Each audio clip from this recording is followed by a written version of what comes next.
The Snowbound Village Christmas Killing, a Miss Marple mystery. Chapter 1. The Winter Fair at Bramble Heather, December 1958. Snow had arrived in Bramble Heather 3 days earlier, and, unlike the light dustings that usually visited the village before Christmas, this snowfall appeared determined to stay. The cottages along Willow Lane wore thick white caps upon their roof. Hedges had become rounded mounds. Garden gates groaned beneath their burden of ice. Every chimney in the village seemed to puff industriously into the pale sky. By mid-afternoon, church bells of St. Jude's rang across the frozen fields, calling villagers toward the annual Christmas fair. Inside the parish hall, warmth battled the winter cold. Tables overflowed with homemade cakes, knitted scarves, jars of marmalade, hand-carved toys, Christmas decorations fashioned by enthusiastic volunteers. Evergreen garlands hung from the rafters. Paper lanterns swayed gently whenever the door opened. The scent of cinnamon, oranges, and hot mulled wine filled the room. Near the entrance,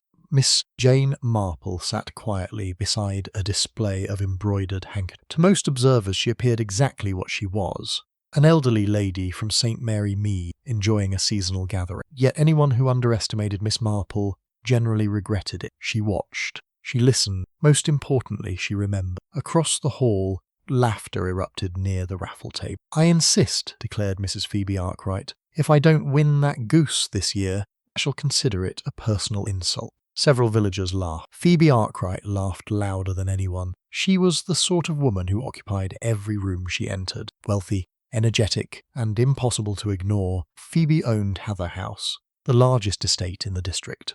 At 62, she remained remarkably vigorous. Some admired her, some tolerated her, others despised her. Yet nobody denied her influence. "You're buying half the tickets," remarked Reverend Leonard Pritchard. "Only half," Phoebe replied. "I thought I'd shown more restraint than that." The hall erupted again. Miss Marple observed the exchange over the rim of her teacup. She noticed that not everyone was smiling. Near the refreshment table stood Phoebe's nephew, Adrian Vale, a handsome man in his late 30s. Adrian possessed the polished appearance of someone accustomed to appearing respectable. Yet his smile seemed strained. His fingers tapped restlessly against his sleeve. Across the room, his wife Celia watched him. She looked worried. Miss Marple filed the observation away. Worry often had causes. Near the stage stood another figure watching Phoebe, Dr. Martin Quill, village physician. Tall and reserved, he maintained a professional calm that rarely cracked. Yet something in his expression suggested irritation, perhaps resentment. Miss Marple had not yet decided. At the far end of the hall, schoolteacher Iris Merton arranged books for a charity auction. Unlike many villagers, Iris did not glance toward Phoebe at all. She appeared determined not to. That, Miss Marple reflected, was often more revealing than attention itself. People rarely ignored someone accidentally. The brass band began playing carols. Children rushed toward a table laden with sweets. The atmosphere brightened further. Outside, snow continued falling. Large flakes drifted past frosted windows. Nobody seemed concerned. Bramble Heather expected snow in December. What it did not expect was murder. By 6 o'clock, the fair had become delightfully chaotic. The raffle drew enthusiastic crowds. The mulled wine disappeared faster than volunteers could replenish it. A spirited debate emerged regarding the quality of homemade mince pies. Phoebe Arkwright moved effortlessly among guests. She seemed to know everybody. She greeted farmers, shopkeepers, pensioners, children with equal confidence. At one point she approached Miss Marple. "Jane," she exclaimed. "Phoebe, you must come to Heather House tomorrow." "Must I?" "You must. Christmas luncheon." That sounds suspiciously like an order. "It is," Miss Marple smiled. Phoebe lowered her voice. "Besides, the roads will likely become impossible by morning." "That may be true. The snow's worsening." Miss Marple glanced toward the windows. The darkness beyond appeared almost solid. "Then perhaps I shall accept." "Excellent." Phoebe squeezed her hand. For an instant, something flickered across the older woman's face. A shadow, a concern, gone almost immediately. Miss Marple noticed. She always noticed. "Is something troubling you?" she asked. Phoebe hesitated. "Only briefly." "No," the answer came too quickly. Then Phoebe laughed. "There's always something troubling somebody at Christmas." And she moved away. Miss Marple watched her go. People often revealed more through denial than confession. At 7 o'clock, the auction began. The parish hall fell into relative silence. Reverend Pritchard climbed onto the stage. "Ladies and gentlemen, if we could direct our attention toward the front." The bidding started briskly. Paintings, books, Christmas hampers, a handcrafted dollhouse, several bottles of homemade blackberry cordial. Money flowed generously. Church restoration fund benefited considerably. Phoebe purchased far more than she knew. Nobody seemed surprised. Then came an antique silver music box. A beautiful piece, intricately engraved, clearly valuable. Murmurs spread through the audience. "Where did that come from?" someone whispered. The Reverend consulted his notes. Donated anonymously. Phoebe leaned forward. For the first time that evening, she appeared genuinely interested. The bidding opened. Immediately, several hands rose. Prices climbed rapidly. £40, 50, 60, 80. Then Phoebe entered. 90. The room turned. 95 called another bidder. 100. Phoebe's voice remained calm. The challenger hesitated. The Reverend smiled. £100. Silence. Going once. No response. Going twice. Pause. Then a voice emerged from the back of the hall. 120. Every head turned. The bidder was Adrian Vale, Phoebe's nephew. A strange expression crossed Phoebe's face. Surprise, followed by annoyance. Then something else. Something colder. The room sensed it instantly. A silence descended. Adrian maintained his gaze. Phoebe stared back. Miss Marple felt the atmosphere shift, only slightly, yet enough. Human beings often communicated entire conversations without speaking. 130, Phoebe said. Adrian hesitated, then shook his head. Reverend completed the sale. Applause followed, but it sounded forced. Something unpleasant had surfaced. Nobody understood exactly what. Not yet. Snow continued, falling through the evening. By 9 o'clock, the fair finally ended. Villagers bundled themselves into coats and scarves. Farewells echoed through the hall. Lanterns were extinguished. Tables dismantled. The brass band departed. Outside, darkness blanketed the village. Snowfall had intensified. Roads were becoming difficult. Miss Marple accepted a ride back to her guest cottage from Reverend. As they drove slowly through white-covered lanes, the Reverend sighed. "A successful fair, indeed. You seem thoughtful." Miss Marple smiled. "I generally am," he chuckled. Then his expression grew serious. "You noticed it too? What exactly?" "The disagreement between Phoebe and Adrian." "Yes." The Reverend tightened his grip on the steering. "They've been quarrelling for months." "About money?" "Partly." Miss Marple nodded. Money was rarely the true cause, merely the visible symptom. "Families," said the Reverend, "can be difficult." "Yes." Outside, snow swirled across the headlights. The village vanished behind white curtains. Neither of them spoke for a while. Then Miss Marple said quietly, "Wonder what frightened Phoebe Arkwright." The Reverend looked surprised. "Frightened? Just a feeling." He considered this. "Phoebe doesn't strike me as someone who frightens easily." "No." Miss Marple gazed into the snowy dark, which makes it more interesting. Precisely 10 minutes past 10 that evening, Phoebe Arkwright left the parish hall alone. Several villagers saw her. She waved cheerfully. She appeared perfectly healthy, perfectly alive. The walk to Hather House normally required 15 minutes, 20 in deep snow. The route crossed the village green and passed through a narrow lane lined with bare oak trees. The snow muffled every sound. No witnesses later reported hearing voices. No one reported a struggle. No one reported anything unusual at all. The storm concealed everything. At 11:30, Phoebe failed to arrive home. Servants assumed she had accepted hospitality elsewhere. Midnight passed. Still she did not return. By 1 o'clock concern began spreading through Hather House. Lanterns were lit. Searches commenced. Men ventured into the snow. Tracks had already vanished beneath fresh drifts. The storm erased evidence with ruthless efficiency. At 2:15 in the morning, a stable hand made a discovery near the frozen duck pond on the eastern edge of the estate. He immediately ran back toward the house, white-faced, terrified. Within minutes, the alarm spread across Bramble Hather. Doors opened, lights appeared in cottage windows, villagers emerged into the cold. Christmas season had suddenly become something very different. Because Phoebe Arkwright had been found dead, nothing about her death appeared accidental. Chapter 2 Footprints. Lost in snow, the news reached Bramble Hather before dawn. In villages, bad news possessed a peculiar ability to travel faster than reason. By 6 o'clock, kitchen tables throughout the parish hosted whispered conversations. Curtains twitched, lamps burned earlier than usual, kettles boiled repeatedly as neighbours arrived under various pretexts that fooled no one. The death of Phoebe Arkwright had transformed Christmas week into something darker. Snow continued falling. Not heavily now, but steadily enough to blur fences and soften rooftops. The village seemed wrapped inside a white silence. Yet beneath that silence, speculation was already gathering strength. At Hather House, Superintendent Harold Finch arrived shortly after sunrise. Finch belonged to the county and possessed the solid, practical appearance of a man who preferred facts to theories. A heavy coat was dusted with snow. His expression suggested a Christmas interruption he had not welcomed. The butler, Mr. Craddock, led him through the entrance hall. Several members of the household waited nearby. Adrian Vale stood rigidly beside a fireplace. His wife Celia sat pale and exhausted on a velvet chair. Dr. Martin Quill had also arrived. So had Reverend Pritchard. No one appeared eager to speak. Finch removed his gloves. "I understand Mrs. Arkwright was discovered around 2:15. "Yes, Superintendent," said the butler. "Who found her?" "Thomas Reed, one of the stable hands." Finch nodded. "And nobody saw her after she left the Christmas fair?"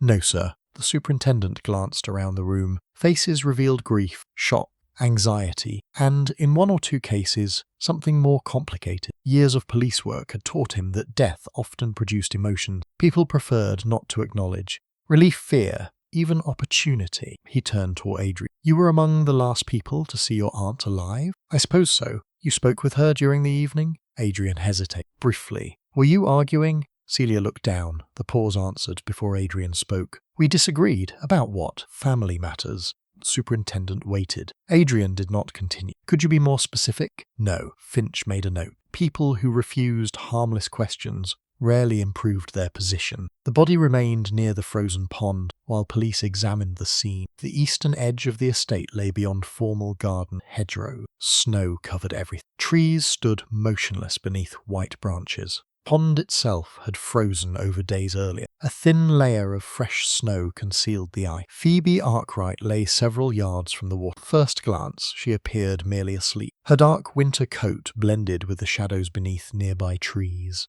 Appearances rarely survived inspection. Finch crouched beside the body. The village doctor stood nearby. Not Martin Quill, another physician summoned from a neighbouring town to avoid conflicts of interest. The doctor adjusted his spectacles. "There are no obvious signs of a struggle." "No? None. What about an accident?" The doctor frowned. "Possible." Yet he sounded unconvinced. Finch noticed. "What troubles you?" The physician looked toward the body. Mrs. Arkwright was found lying flat on her back. "And if she slipped on ice, I would expect a rather different position." The superintendent nodded slowly. The observation matched his own instincts. Nearby, constables continued examining the snow. Unfortunately, nature had already damaged the scene. Hours of snowfall had buried nearly every trace. Whatever footprints had once existed were gone. The storm had become an accomplice. At 10 o'clock that morning, Miss Marple received the news for. She sat beside the window of her rented cottage while Mrs. Banbury, her landlady, delivered every known detail and several invented. Mrs. Banbury believed strongly in thoroughness. "Found near the pond, indeed, and they're saying she was attacked." "Who is saying that?" "Everybody." Miss Marple smiled faintly. That was rarely reassuring. Mrs. Banbury lowered her voice. "Some think it was robbers." "Did anything disappear?" "No." "Then robbers seem unlikely." Mrs. Banbury considered this. "True." A pause followed, then she leaned closer. "I always thought Mr. Adrian looked nervous." Miss Marple stirred her tea. "Nervous people are not necessarily murderers." "No." Mrs. Banbury hesitated. "But murderers are often nervous." That, Miss Marple reflected, fortunately true. By noon, the village shop had become headquarters for gossip. Customers arrived ostensibly seeking groceries, left with rumours.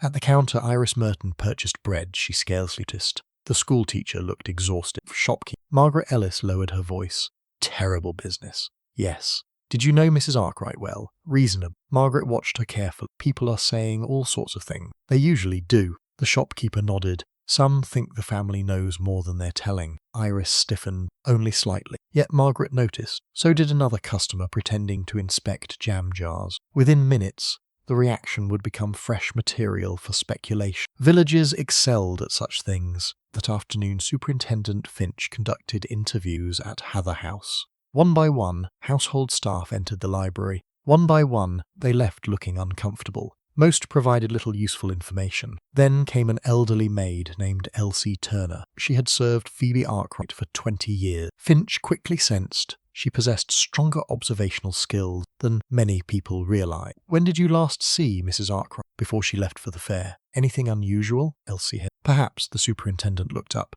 Go on. She received a letter.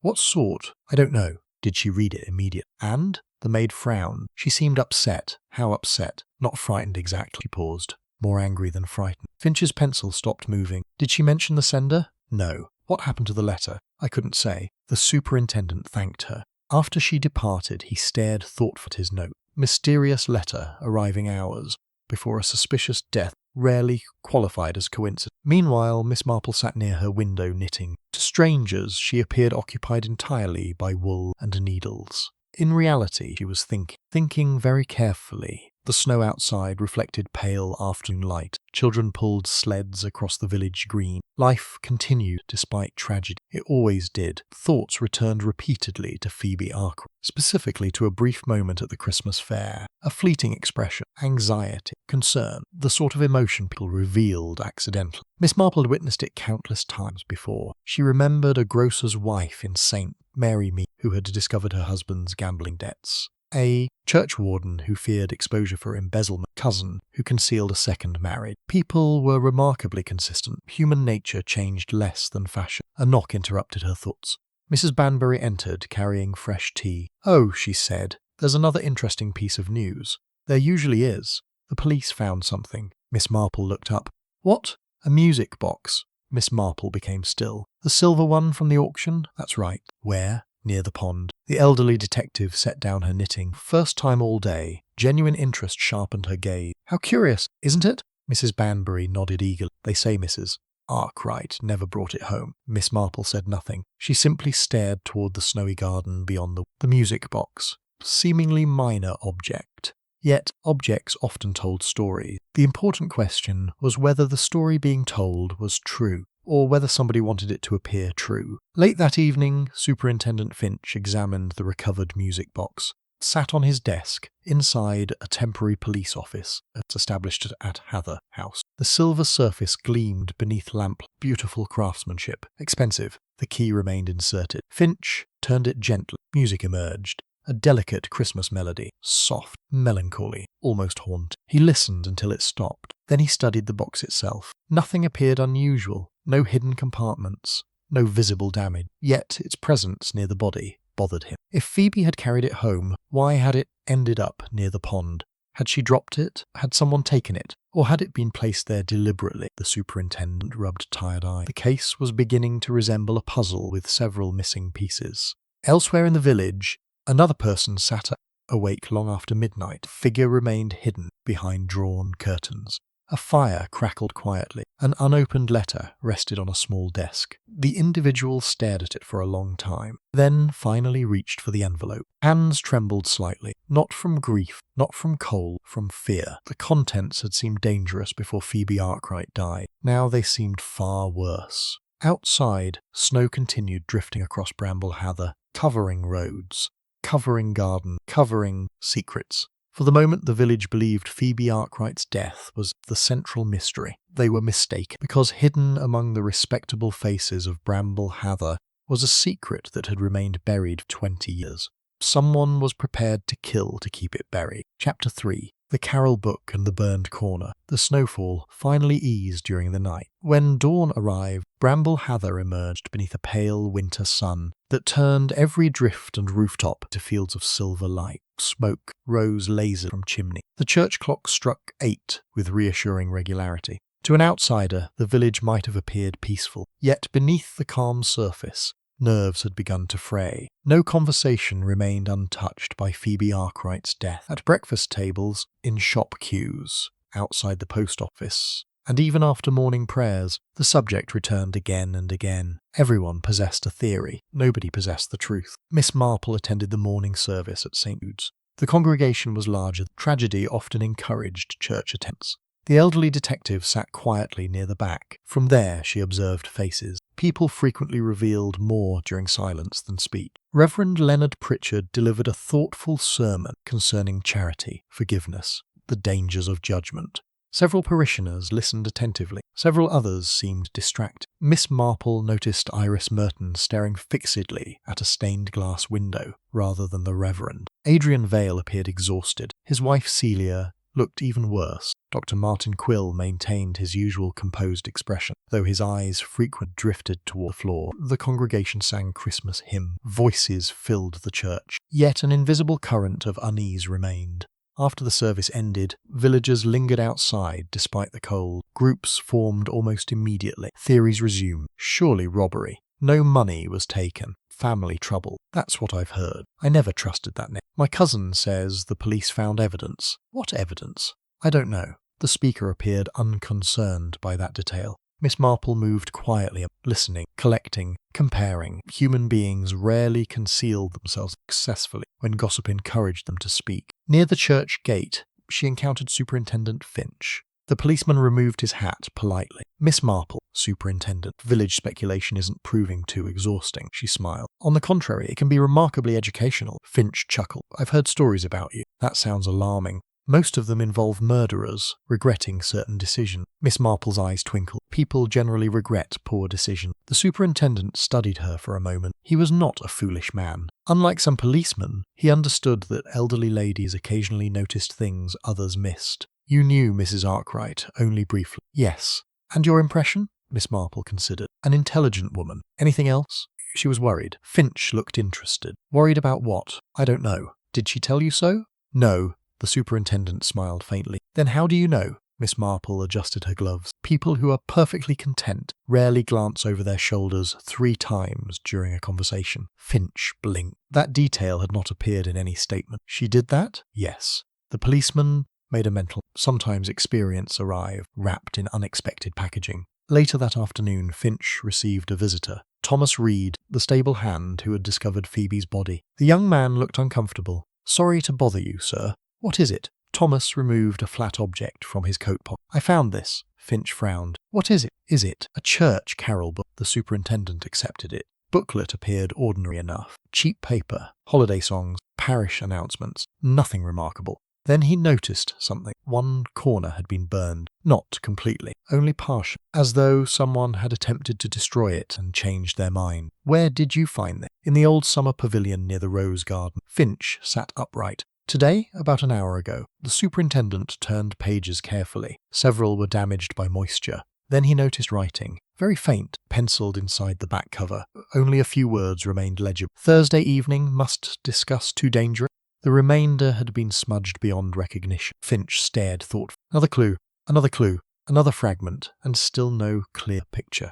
The summer pavilion stood on the western side of the estate, decorative structure rarely used during winter. Finch visited immediately. Snow crunched beneath his boots. The air carried the sharp scent of frost. The pavilion itself appeared deserted, yet someone had visited recently. The superintendent noticed signs at once. A small patch of disturbed snow, ashes, burned paper fragments. Very little remained. Whoever destroyed the documents had been thorough. Unfortunately for them, not thorough. Finch crouched beside the ashes. Fragments were unreadable. One tiny scrap survived. Only 3 words remained visible. Tell Phoebe everything. The superintendent stared at the fragment. The case had just become considerably more interesting. That same afternoon, Celia Vale sat alone in a drawing room at Hather House. She had spent much of the day receiving condolences. The experience exhausted. Knock sounded. She looked up. Come in. The door opened. Adrian entered. For several moments neither spoke. The silence between husband and wife felt older than a few days. Much older.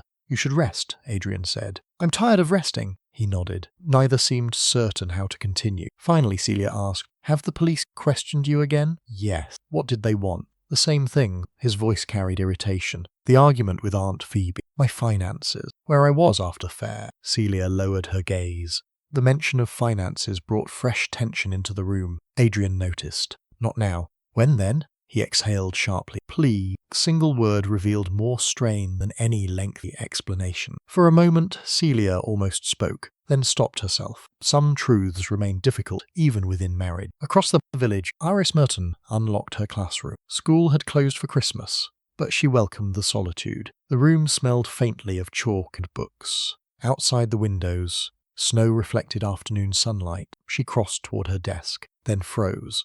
A single envelope rested atop the blotter. She had not left it there. The school had been locked. Slowly, she approached. No address, no stamp, no name, only a plain cream envelope. Her hands trembled slightly as she opened it. Inside was a single sheet of paper. One sentence. Nothing more. You should have left the past alone. Iris stared. The room suddenly felt much colder. She read the sentence again, then again. No signature, no explanation. Yet she understood immediately, or believed she did. Colour drained from her face. After several moments, she folded the note carefully. Then she locked it inside a drawer, but the fear remained. That evening, Miss Marple visited Mrs. Banbury's sitting room. Several local women had gathered for tea. Officially, they discussed Christmas preparations. Unofficially, they discussed murder. Mrs. Banbury occupied her usual position at the centre of events. I've always believed secrets cause more trouble than lies. One guest nodded vigorously. Absolutely. Another disagreed. Lies cause plenty. Miss Marple listened. The conversation drifted naturally toward Phoebe Arkwright, then toward family disputes, then toward old village scandals. Progression interested her. Human beings often approach the truth indirectly, like travellers taking winding lanes instead of main roads. At one point, an elderly widow named Mrs. Fletcher remarked, "People never forget things as completely pretend." The statement was casual, almost absent-minded, yet Miss Marple immediately looked up. "That's very true," Mrs. Fletcher shrugged. "My late husband always said the past waits patiently." Nobody paid particular attention. The discussion moved elsewhere, but Miss Marple continued thinking the remark. The past waits patient. Indeed it did. Sometimes it waited decades. After the guest departed, Miss Marple sat quietly beside the fire. Her knitting rested untouched. Certain pieces of the puzzle had begun forming loose connection, not solution, not yet. Connection. Phoebe had been worried. Mysterious letter had arrived. Someone had attempted to destroy written documents. A partially burned carol book contained references to danger. And now, somewhere in the village, another person appeared frightened. Miss Marple suspected that person was not the murderer, at least not necessarily. Fear and guilt were often mistaken, yet they were entirely different. The distinction mattered very much. She gazed into the flame. The village believed the mystery began with Phoebe Arkwright's death. Miss Marple doubted it. Murders rarely appeared out of nowhere. They grew from roots. Roots that often stretched backward through years of resentment, shame, greed, jealousy, betrayal. The crime itself was merely the final blossom. The real question was how far those roots extended, and who had planted them. Near midnight, while most of Bramble Heather slept, someone entered the old cemetery beside St. Jude's Church. The figure carried a lantern. Snow crunched beneath careful footsteps. No witnesses observed the visit. No one heard a sound. The person moved toward a particular grave near the far wall. An old grave, nearly forgotten. The lantern's light illuminated the weathered headstone. For several seconds, the visitor simply stood there, staring. Then a gloved hand reached into a coat pocket. A folded document. The person hesitated, as though considering whether to destroy it. Instead, the document was returned to the pocket. A dangerous decision, one that would later prove important. The visitor turned and disappeared into the darkness, leaving only footprints. Question nobody yet knew to ask. Why would a murder investigation lead someone to a grave untouched for nearly 20 years? Chapter 4. The woman in the photograph Christmas Eve arrived beneath a sky the colour of pewter. The snowfall had ceased entirely, but the village remained trapped beneath its consequences. Roads were difficult to navigate. Hedges stood buried to their lower branches.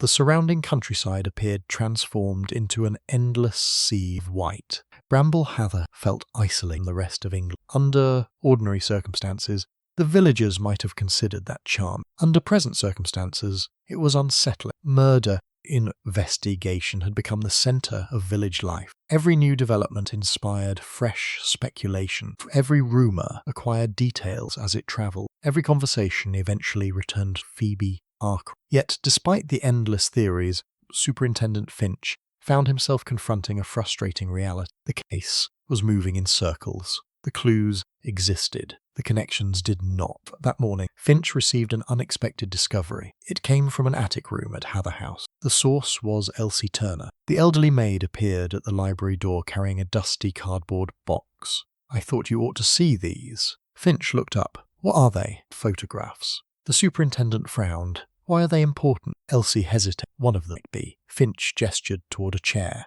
The maid set the box down carefully. Inside lay decades of family photographs. Garden parties, birthdays, harvest celebration, village gathering, the ordinary record of ordinary lives. Finch examined them one by one. Then he stopped. A particular photograph had caught his attention. The image appeared to be about 20 years old, perhaps older. Several people stood outside Hather House.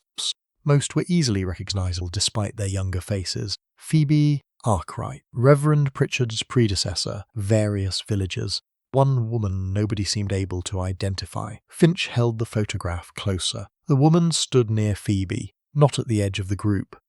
Not like a servant, not like a guest unfamiliar with the family. She stood as though she belonged there, yet no one had mentioned her. Who is she? Finch asked. Elsie shook her head. I don't know. You've never seen her before? No, sir. The superintendent examined the image again. The unknown woman appeared, perhaps 30 years old, dark, serious eyes, an expression difficult to interpret. There was something oddly striking about her. Not beauty, exactly. Presence. The kind of presence people remembered, and yet nobody seemed to remember her. That bothered him. Several hours later, Finch brought the photograph to Miss Marple. He found her seated beside a window, knitting. The image amused him slightly. If one ignored her eyes, she appeared entirely harmless. Ignoring her eyes, however, was a mistake. Miss Marple. Superintendent, he presented the photograph. I hoped you might offer opinion. Miss Marple adjusted her spectacles. She studied the image carefully. For nearly a minute she said nothing. Then she tapped the unknown woman. Interesting. You recognize her? No. Finch's disappointment must have shown. Miss Marple smiled.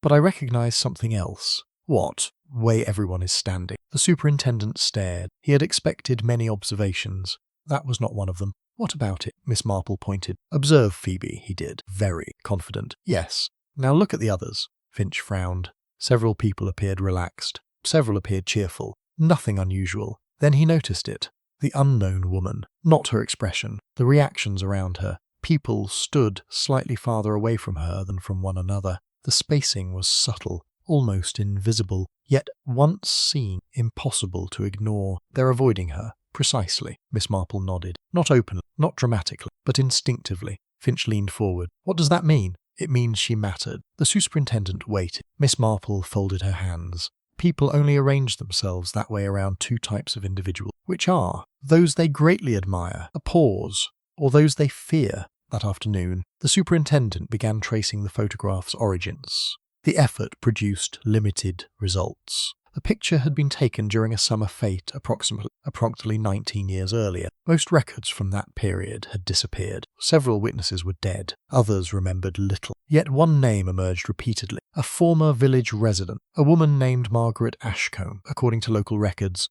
she had left Bramble Hather shortly after the photograph was taken. No forwarding address existed. No explanation accompanied her departure. She simply vanished from village life. Finch found that peculiar. People rarely vanished without leaving traces. Meanwhile, Miss Marple visited the village post office.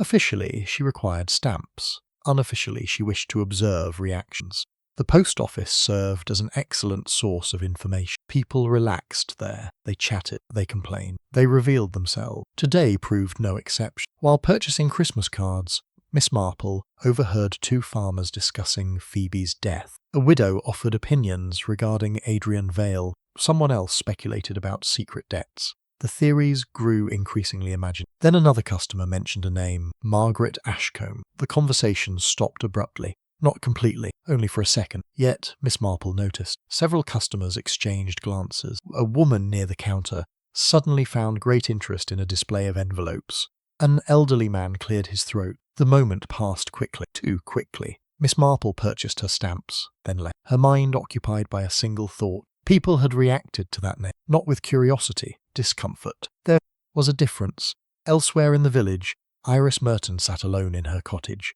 The anonymous note remained locked in a drawer. She had read it repeatedly, far too many times. Outside, afternoon shadows lengthened across the snow. Inside, fear gradually surrendered to frustration. She rose abruptly, crossed the room, opened the drawer, removed the note. The words seemed unchanged. You should have left the past alone. What past? The question had troubled her constantly. Yet, if she were honest, she already knew or suspected. A memory surfaced, a conversation months earlier. Phoebe Arkwright asking unexpected questions. Questions about village history. Questions about former residents. Questions concerning events from years ago. At the time, Iris had thought little of it. Now it seemed important, very important. A knock sounded suddenly. She jumped. The note slipped from her hand. For a moment, panic flashed across her face. Then she composed herself. "Who is it, Dr. Quill?" Relief arrived, though not entirely. She opened the door. Martin Quill stood outside, holding a small parcel. "You forgot this at the school." Iris accepted. "Thank you." For several seconds, neither moved, neither spoke. An awkward silence settled between them. Finally, Martin said quietly, "You've heard about the photograph." It was not a question. Iris's expression changed. "Only slightly. But enough, you have?" "Yes." Another pause. Then Martin lowered his voice. "Finch discovers the truth about Margaret Ashcombe. Everything will begin again." The colour drained from Iris's face. For the first time, genuine alarm appeared. Martin immediately regretted speaking. The words could not be recalled. They hung between them, heavy, dangerous. Neither knew what to say next. That evening, Superintendent Finch reviewed old parish records. Most contained routine information. Births, marriages, deaths, property transfers. Nothing remarkable. Then he discovered an entry that stopped him cold. A newspaper clipping, folded between account books, nearly forgotten. The article was 19 years old. Its headline read, "Local woman disappears." Finch straightened. His pulse quickened. He began reading. The article described the disappearance of Margaret Ashcombe. No body had ever been found. No crime had been proven. The matter eventually faded from public attention. Yet one detail captured his interest. Margaret Ashcombe had last been seen attending a summer gather at Hather House, the very event shown in the photograph. Finch stared at the clipping, then at the photograph lying nearby. The missing woman and the unknown woman were one and the same. That he felt increasingly certain. But why had Phoebe Arkwright kept the photograph? Why had nobody mentioned Margaret during the murder investigation? And most importantly, what connection existed between a disappearance 19 years ago and a murder committed 4 days before Christmas? Late that night, Miss Marple sat beside a fire, reviewing everything she had learned. The burned documents, the anonymous warning, the old photograph, the missing woman, the reactions her name produced. Gradually a pattern began forming. Not a complete pattern, more like the faint outline of one, sort of outline visible only from a distance. Her thoughts returned to something she'd observed many years earlier in St. Mary, a scandal involving a respected family. For years the family had appeared perfectly respectable. Then one small secret surfaced, and once it surfaced, every other secret followed, like books toppling from a shelf. The first revelation rarely caused the greatest damage. It merely opened the door. Miss Marple suspected Phoebe Arkwright had opened a door someone desperately wanted closed. Forever. Near midnight, another event occurred, one that nobody would discover until morning. Someone entered the records room at St. Jude's Church. The intruder carried a lantern and worked quickly. Drawers were opened, documents examined, several files removed. Most were returned. One was not. When the intruder finally departed, a single parish record vanished. A record connected to the year 1939. A year increasingly important to the mystery. A year that contained answers, and perhaps a motive for murder. By dawn, the missing file would send Superintendent Finch down an entirely new path. A path leading toward a vanished woman, a forgotten scandal, killer growing steadily more desperate. Chapter 5. The Missing Parish File. Christmas morning arrived quietly. Fresh snow had fallen during the night. The sky was clear for the first time in days. Sunlight glittered across the frozen village like scattered glass. Church bells rang. Children hurried toward stockings and presents. Families gathered around breakfast tables. Yet Bramble Hather celebrated Christmas beneath a shadow. The murder investigation remained impossible to ignore. Even festive greetings carried an undertone of curiosity. What had happened to Phoebe Arkwright, and why? By now, nearly everyone possessed a theory. The trouble was that the theories contradicted one. Superintendent Finch received news of the missing parish file shortly after 8 o'clock. Church volunteer discovered the theft while preparing records for an upcoming diocesan inspection. The volunteer was flustered. Reverend was alarmed. Finch was immediately interested. He arrived at St. Jude's within half an hour. The church stood silent beneath winter sunlight. Inside, the Reverend led him toward a small records room. Shelves lined the wall. Boxes and ledgers occupied every available space. The room smelled faintly of paper, dust, and old wood. "The missing file was here," said the Reverend. He pointed toward a gap on a shelf. Finch examined it. "No signs of forced entry?" "None." "Who has access?" The Reverend sighed. "Several people. Church staff. Volunteers. Myself." The superintendent nodded. That was unfortunate. A limited list of suspects often simplified long list complicated. What exactly was in the file? Parish correspondence. Anything important? The Reverend hesitated. Possibly. Finch looked up. Go on. The file concerned several residents who arrived in Bramble Heather during the late 1930s. The superintendent's interest sharpened. Before the war. Yes. And one of those residents was Margaret Ashcombe. The Reverend looked surprised. You already know about her? A little. The clergyman rubbed his chin thoughtfully. Then perhaps the missing file is more significant than I realized. An hour later, Finch sat in the church office reviewing what records remained. Unfortunately, the missing file, no duplicate existed. Summary survived. Only scattered references remained elsewhere. Most were frustratingly vague. Then he discovered a brief notation in old ledger. The entry consisted of a single sentence.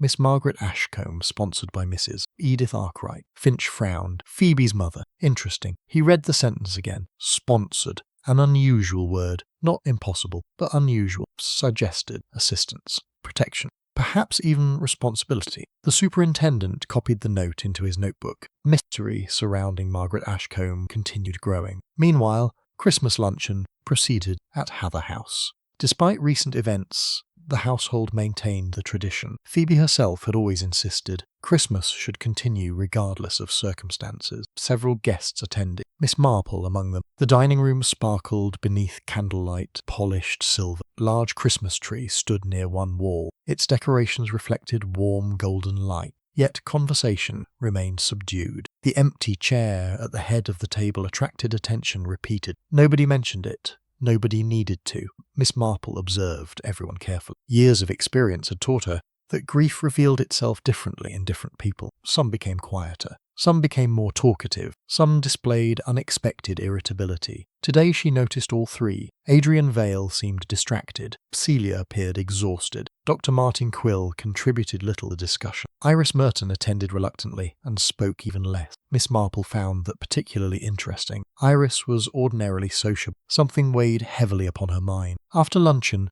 guests drifted toward the drawing room. Coffee was served. Conversations separated into smaller groups. Miss Marple found herself seated beside Celia Vale. For several moments neither spoke. Then Celia said quietly, "Keep expecting her to walk through the door." Miss Marple nodded. "That is natural. It doesn't feel natural." "No." The younger woman stared into a coffee. "Everything feels strange." A pause followed. Then Celia added, "She wasn't an easy person." Miss Marple waited. Most people admired. Did they? The question escaped more sharply intended. Celia looked embarrassed. "I'm sorry." "Not at all." Celia lowered her voice. "Phoebe helped many people, yes, but she also controlled them." Miss Marple regarded her carefully. "How so?" The younger woman hesitated, as though deciding how much to reveal. Finally she said, "She always knew things." "What sort of thing?" "Private thing." Miss Marple remained silent. "Encouraging." Celia. "If someone made a mistake years ago," Phoebe remembered. The statement lingered. Miss Marple thought about it. "A person who accumulated secrets, accumulated power, and power often generated enemies." Later that afternoon, Finch paid a visit to Elsie Turner. The elderly maid welcomed him into a modest cottage near the village green. Tea appeared almost immediately. The superintendent had begun learning that tea accompanied nearly every investigation in rural England. "I wanted to ask about Margaret Ashcombe." Elsie's expression changed, only slightly. "Yet he noticed. I thought you might." "You knew her?" "Yes." "Well?" The maid stared toward the window. Snow reflected bright sunlight into the room. For several moments she appeared to be looking not at the village outside, but at memories far older. Margaret arrived in 1938. From where? "I never knew." "Was she employed at Heather House?" "No." That answer surprised him. "What did she do?" Elsie hesitated, then shook her head. "That's difficult to explain." "Try." The maid folded her hands. "Phoebe's mother brought her here." "Why?" "I don't know." "You must have heard something." "Only rumours." "What sort of rumours?" Elsie looked uncomfortable. "The village said Margaret was hiding." Finch sat very still. "Hiding from whom?" "I don't know." "Did anyone else know?" "Perhaps Mrs. Arkwright." The superintendent. "Phoebe?" "No." Elsie corrected herself. "Phoebe's mother. Edith Arkwright." Again, the name kept appearing. That evening Miss Marple returned to her cottage. The day had provided more information than most people realized. Not facts exactly, something more useful. Patterns. Human beings often repeated themselves across generations. Parents passed habits to children. Families inherited secrets along with property. Certain behaviours echoed through decades. Phoebe's mother had protected Margaret Ashcombe. Phoebe herself had apparently maintained an interest in the woman long afterward. That could not coincidence. The relationship mattered. The question was why. Around 6 o'clock, another development occurred. A local boy named Peter Hale arrived unexpectedly at the police station. The boy looked nervous. Finch invited him inside. "What can I do for you?" Peter shifted awkwardly. "I found something." The superintendent waited. The boy produced a small object from his coat pocket. A key, old-fashioned, brass, slightly tarnished. "Where did you find it?" "Near the cemetery." Finch's attention sharpened immediately. "Exactly where?" Peter described the location, the same area where the mysterious nighttime visitor had stood several nights earlier. The superintendent examined the key carefully. A tiny tag remained attached. Faded writing appeared upon it. Only 2 letters remained legible. M.A. Finch stared, then looked back at the boy. "Are you certain that's where you found it?" "Yes, sir." The superintendent thanked him. After the boy departed, he turned the key over in his hand. M.A. Margaret Ashcombe. Perhaps, or perhaps not. Still, the coincidence was difficult to ignore. That night the village slept beneath clear skies. For the first time in nearly a week, stars appeared. Moonlight illuminated frozen fields. The snow reflected silver light across the countryside. Near midnight, a solitary figure crossed the churchyard. The person moved cautiously, frequently glancing behind, clearly afraid of being seen. The figure approached. The old grave associated with Margaret Ashcombe's era, then knelt. For several minutes, something was searched for among the snow-covered ground. Eventually the person stood, apparently unsuccessful. The search had failed. The desired object was already gone. The visitor remained motionless, breathing heavily, thinking. Then, quite unexpectedly, the church clock began striking midnight. The sudden sound shattered the silence. The figure flinched, only for an instant. Yet that instant revealed something important. Panic. Not surprise, not caution, panic. The reaction of someone who feared time was running out. Within moments, the figure vanished into the darkness. Unaware that another pair of eyes had witnessed everything from a distant cottage window, an elderly lady with sharp blue eyes, and an increasingly clear understanding that the truth behind Phoebe Arkwright's murder lay buried somewhere. Forgotten winter of 1939. Chapter 6. The winter. Before the war, the day after Christmas dawned cold and brilliantly clear. For the first time in over a week, villagers could see beyond the surrounding. The heavy clouds had disappeared. Frost coated every branch and fence post, transforming the countryside into a landscape crystal and silver. Beauty did little to improve spirits. Phoebe Arkwright remained dead. The investigation remained unresolved. And now the mystery of Margaret Ashcombe seemed to be spreading through Bramble Heather like a second shadow. People who had not spoken her name in years were suddenly remembering, or claiming they remembered her. Miss Marple knew the difference. Human memory possessed an unfortunate tendency to improve itself after dramatic events. Superintendent Finch spent most of the morning reviewing records from 1938 and 1939. The task proved tedious. Old documents often concealed useful information beneath layers of irrelevance. Bills, inventories, church accounts, letters, agriculturals had no connection to murder. Yet experience had taught Finch that important details frequently hid among unimportant. Around noon, he found something. Not much, just a reference in an estate ledger from Heather House. A payment. Regular monthly payments, in fact. Recipient's name appeared repeatedly. M. Ashcombe. The entries continued for nearly 18 months. Then stopped abruptly. Finch frowned. Margaret Ashcombe had apparently received financial support from the Arkwright family. That alone was unusual. What interested him more was the amount. The payments were generous, far more generous than, almost as if someone had been ensuring Margaret remained comfortable, or remained nearby. That afternoon, Miss Marple decided to pay a visit to one of the village's oldest residents. Mrs. Edith Brindle was 87 years old, and possessed a memory that remained remarkably sharp whenever the subject concerned other people's affairs. Miss Marple found her seated beside a fire with a blanket over her knees. Jane, Edith. Tea appeared almost immediately. Miss Marple suspected it was impossible to discuss mysteries in England without first accepting refreshments. After several minutes of ordinary conversation, she casually mentioned Margaret Ashcombe. The reaction was immediate. Mrs. Brindle's knitting stopped. "Good heavens, you remember her?" "Of course I do." The elderly woman leaned back. "I haven't heard that name in years." Miss Marple waited. Patience was often the shortest route to information. Eventually, Mrs. Brindle continued. "She arrived just before the war." "From where?" "No one knew. Nobody asked." Mrs. Brindle gave her a look. "Everybody asked." Miss Marple smiled. That sounded more accurate. What was the answer? Nobody received one. The older woman adjusted her spectacles. "There were rumours." "What sort of rumours?" "Oh, the usual nonsense." Miss Marple remained silent. Mrs. Brindle promptly supplied the details. Some claimed she was escaping an unhappy marriage. Others, a scandal. And others, a crime. Miss Marple nodded thoughtfully. Village rumours tended to reveal more about villagers than their subjects. Still, they occasionally contained fragments of truth. "What did you think?" Mrs. Brindle stared into the fire. For several moments she said nothing. Then she surprised Miss Marple.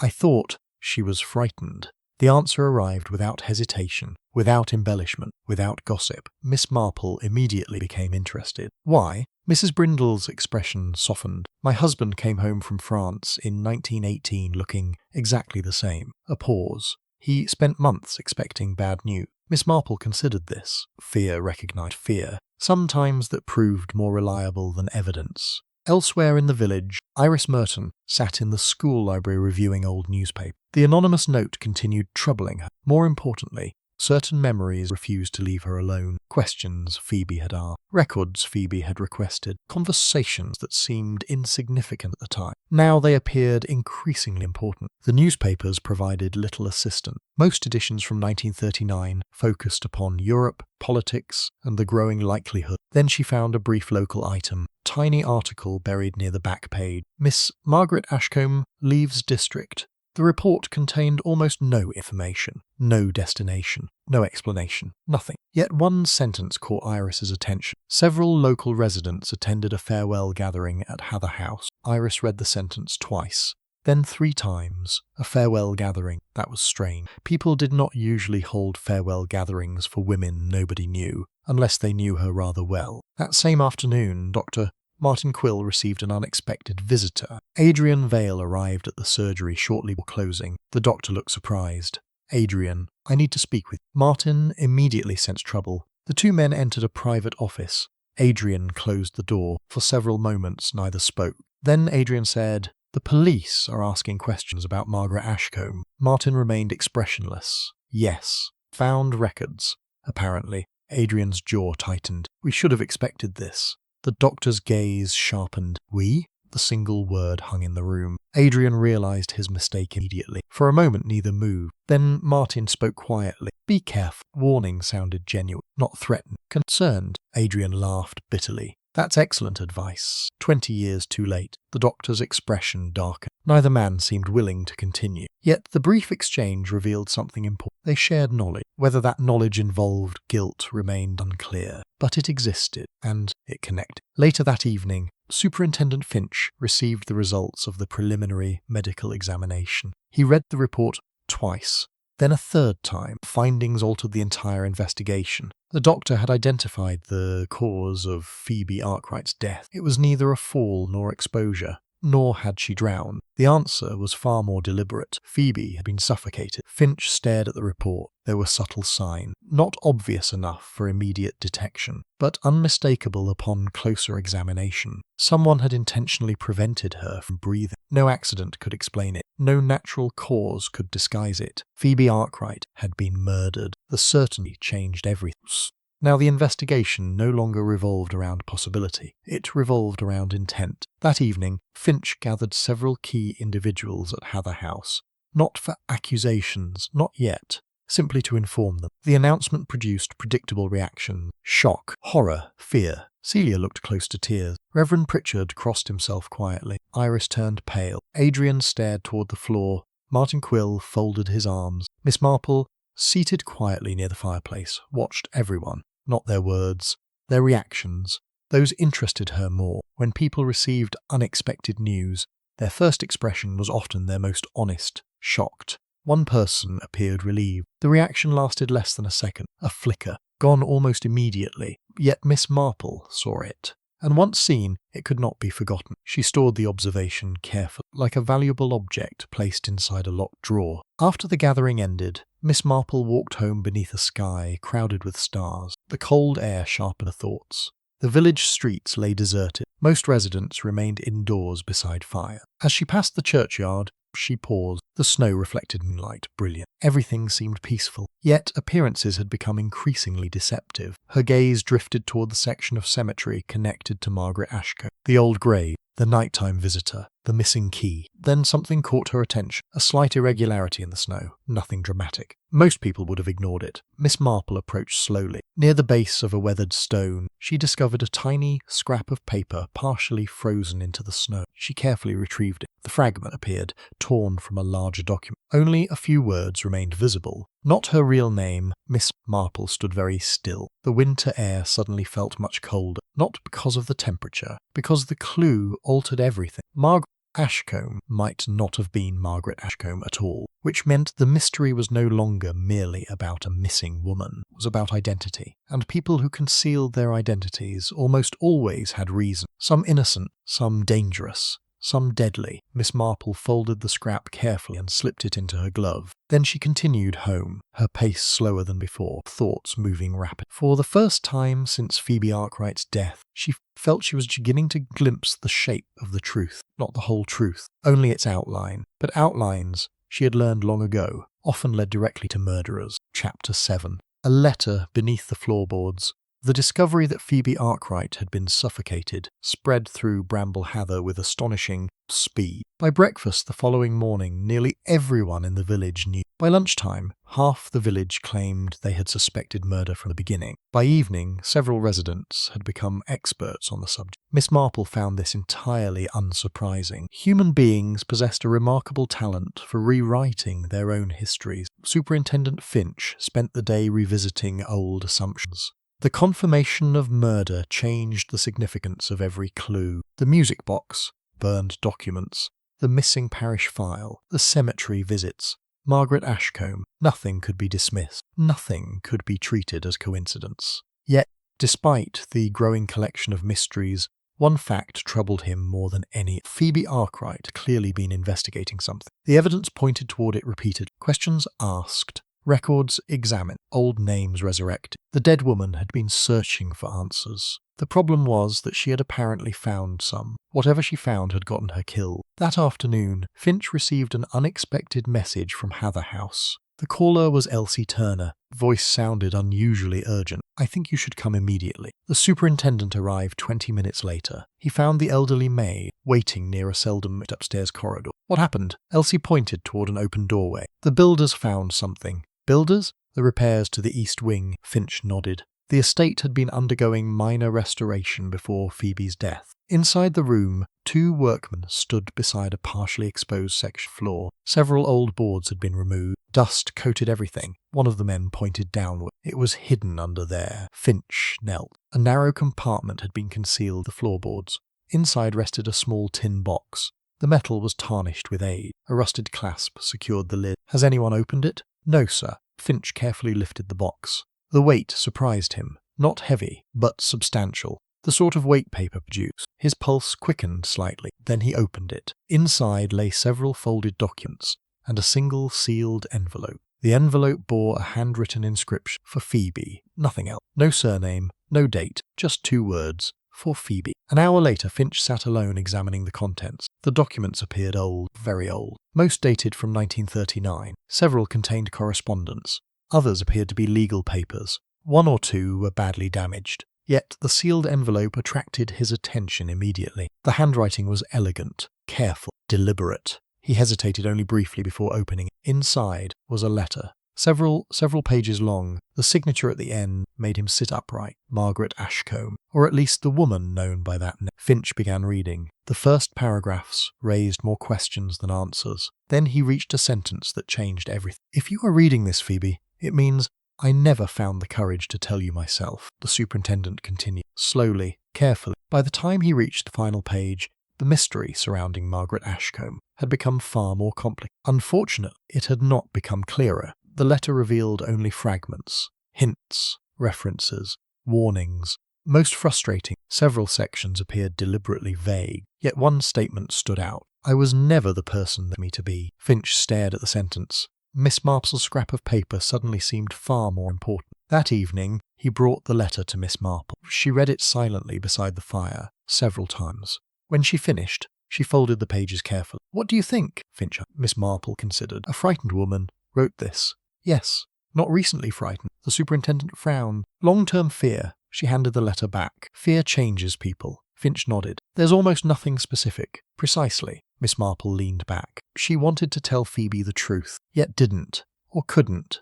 The elderly detective stared thoughtfully at the flame. "What interests me most is not what the letter says." "What then?" "What it avoids saying." Finch smiled despite himself. That sounded exactly like Miss Marple. The letter remained frustrating pleat. It referenced events from 1939. It referred to a promise, betrayal, a dangerous mistake. But names were absent. Details were omitted. Certain passages seemed intentionally coded. Only one thing emerged clearly. Margaret Ashcombe had lived under constant fear that her true identity would be discovered, and she had believed that revelation would endanger others, not merely herself. Others. That distinction mattered. Meanwhile, Iris Merton faced troubles of her own. As dusk settled across the village, she returned home to discover her front door slightly ajar, only by an inch. Yet she was certain she had locked it. For several moments she stood frozen, then cautiously entered. The sitting room appeared untouched. So did the kitchen, the bedroom. Nothing seemed missing. Nothing appeared disturbed. Then she noticed the desk.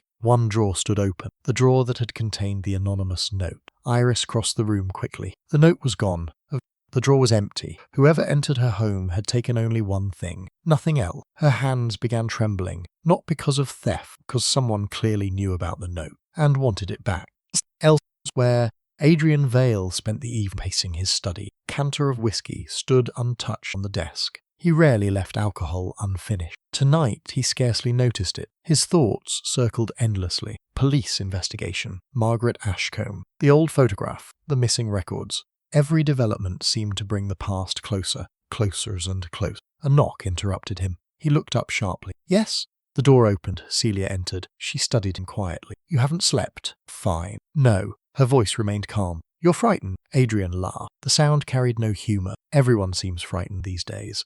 Celia approached slowly. "What happened in 1939? The question landed like a blow. For several seconds he simply stared at her. Then he looked away. Silence provided its own answer. At the same time, Dr. Martin Quill sat alone in his surgery reviewing patient records. At least, that was what he appeared to be doing. In reality, his attention rested on a small photograph lying beside the lamp. The image was faded with age. Younger Martin stood beside two other figures. One was immediately recognizable. Margaret Ashcombe, the second person, had been carefully cut out of the photograph years ago. Only a partial sleeve remained. Martin stared at the damaged image for a long time. Eventually he returned it to a drawer, then locked the drawer. The action was unnecessary, yet revealing. Later that night, Miss Marple reviewed her observation. The village was asleep. Wind whispered softly beyond the windows. Fire crackled quietly. She arranged the facts mentally. Phoebe investigated the past. Phoebe was murdered. Margaret Ashcombe concealed her identity. Someone removed records. Someone stole Iris's note. Someone continued searching near the cemetery. The connections existed. The difficulty lay in determining which connections mattered most. Then she remembered something. Not a clue exactly. A habit. Years earlier, a woman in St. Mary Mead had hidden letters beneath the floorboard. The woman feared discovery, not because the letters proved guilt, because they proved innocence. People often concealed innocence as carefully as guilt, especially when innocence exposed someone else. Miss Marple sat very still. The thought lingered. Then slowly, another possibility began forming. Possibility she found deeply unsettling. What if Margaret Ashcombe had not been the source of the original scandal? What if she had merely been protecting the true culprit? Near midnight, a second discovery occurred. One of the documents found beneath the floorboards slipped from Finch's file while at work. A folded page, previously overlooked. The superintendent picked it up absently, then frowned. The reverse side contained handwriting, very faint, almost invisible. He held it closer to the lamp. A list of names emerged. 5 names. Several were familiar. One caused his pulse to quicken, because it belonged to a person still living in Bramble Heather,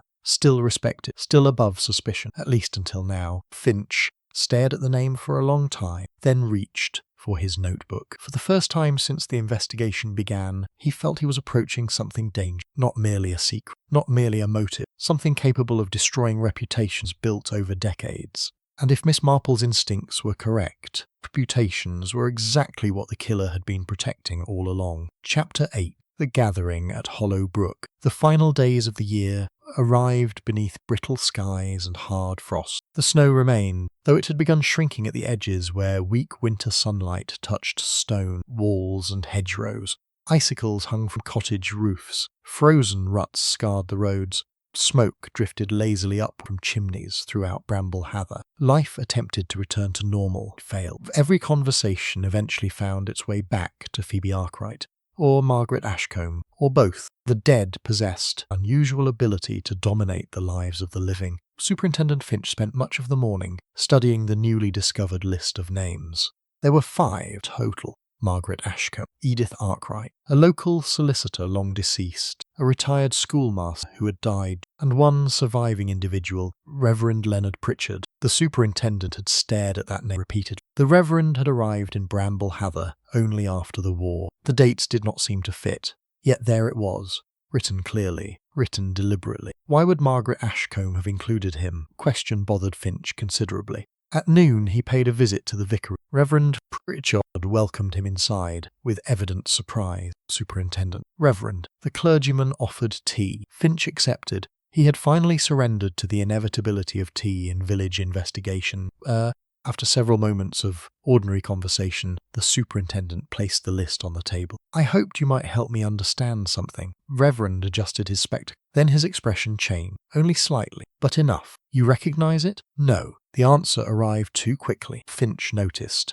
The Reverend noticed Finch noticing. An uncomfortable silence followed. Finally, the clergyman sighed. Suppose this concerns Margaret Ashcombe. It does. The Reverend looked toward the window. For a long moment he seemed older than usual, not elderly, simply burdened. When I first arrived here in 1947, my predecessor left certain papers. Finch sat forward. What sort of papers? Private correspondence. And? Margaret's name appeared occasionally. The clergyman folded his hands. I never paid much attention. You kept the letters? No. Where are they now? Another pause. Then came the answer. Phoebe asked for them several months ago. Finch felt a familiar surge of interest, another path leading directly back to the murdered woman. Meanwhile, Miss Marple pursued a different line of inquiry. She had become increasingly interested in Edith Arkwright, Phoebe's mother, the woman who first brought Margaret Ashcombe to the village, dead for many years, yet somehow central to everything. That afternoon, Miss Marple visited Hather House's library. Permission from Adrian and Celia. She examined old family albums and journals. Most contained mundane detail, weather observations, social engagements, estate accounts, nothing remarkable. Then she discovered a diary belonging to Edith Arkwright. Volume covered the years 1938 and 1939. Miss Marple settled into a chair and began reading. The entries were brief, practical, somewhat reserved. Then, in late November of 1938, a passage caught her eye. Today I met a young woman in desperate circumstances. I believe helping her is the proper course. Miss Marple turned several entries later. The poor child remains frightened. Fear she trusts nobody. Another page. She deserves a chance to begin again. Miss Marple closed the diary slowly. The entries confirmed something she had already suspected. Margaret Ashcombe had not arrived as a social guest. She had arrived as a refuge. Someone had protected. Someone had hidden her. But why? Elsewhere, Iris Merton made a decision. For days she had wrestled with uncertainty, fear, doubt. Now she reached a conclusion. She could no longer remain silent. That evening she requested a private meeting with Miss Marple. The elderly detective received, yet she immediately noticed Iris's anxiety. You have something on your mind? Yes. Miss Marple waited. Iris sat near the fire. For several moments she struggled to begin. Then the words fine. Phoebe came to see me last autumn. Miss Marple's attention sharpened. What about? Local Ashcombe? Iris nodded. At first I thought she was merely curious. And later I wasn't so sure. The younger woman clasped her hands tightly. Phoebe asked specifically about 1939. Miss Marple remained silent. Encouraging, Iris continued. She wanted school records. What sort of records? Enrollment lists, address registers, family information. Miss Marple frowned, oddly specific. Did she explain why? No. A pause. She seemed excited. Excited? like someone who had discovered something important. Miss Marple considered this carefully. Excitement, not fear, at least initially. Phoebe must have uncovered a clue, something significant, something worth pursuing, and perhaps worth killing. That same evening, Dr. Martin Quill received an anonymous telephone call. The voice was disguised, male, low, deliberately altered. Only a few sentences were spoken, yet they left a visible impact. When the call ended, Martin remained seated beside the telephone for several minutes, motionless, his face pale. Eventually he rose, crossed the room, and the locked drawer containing the old photograph. He stared at it once more. Then he removed something hidden behind the frame, a folded document, one he had clearly concealed for years. For a long time he simply held it, as though deciding whether to destroy it. At last he slipped it into his coat pocket and left the house. Around the same time, Superintendent Finch made a discovery of his own. A retired solicitor in a neighbouring town had agreed to review old legal archives. The man telephoned shortly before 9. His voice carried unmistakable excitement. "I found something." "What?" "A property transfer." Finch grabbed a notebook. "Go on." "Document concerns a place called Hollowbrook Cottage." The name meant nothing to him. "Where is it?" 3 miles west of Bramble. Finch waited. The solicitor continued. "The property was purchased in 1938.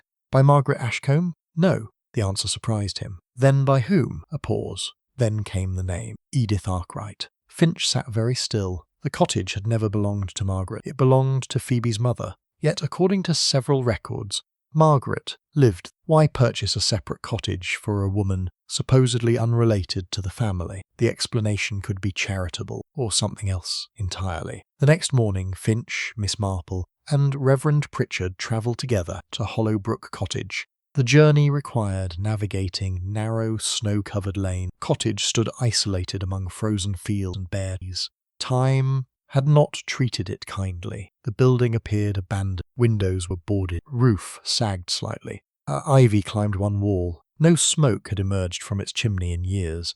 The place felt forgotten, which made it perfect for secrets. Finch forced open the swollen front door. A cloud of dust greeted them. The interior smelled of age and neglect. Sunlight filtered through cracks in the boards covering the window. Furniture remained beneath faded sheets. Everything appeared frozen in time. Miss Marple moved slowly through the cottage, observing, noticing, remembering. Then she stopped. In the sitting room stood an old writing desk. Unlike everything else, it showed signs of disturbance. Recent disturbance. Someone had opened it. Not years ago. Recently. Very recently. Finch noticed it as well. The desk contained little. Most drawers were empty. Yet one hidden compartment remained. Inside lay a bundle of letters tied with ribbon, and a photograph. The photograph immediately attracted attention. 3 women stood together beside a garden gate. One was clearly Edith Arkwright. One was unmistakably Margaret Ashcombe. The third one was unknown. Yet she resembled Margaret so closely that everyone present noticed it instantly. The same eye, the same features,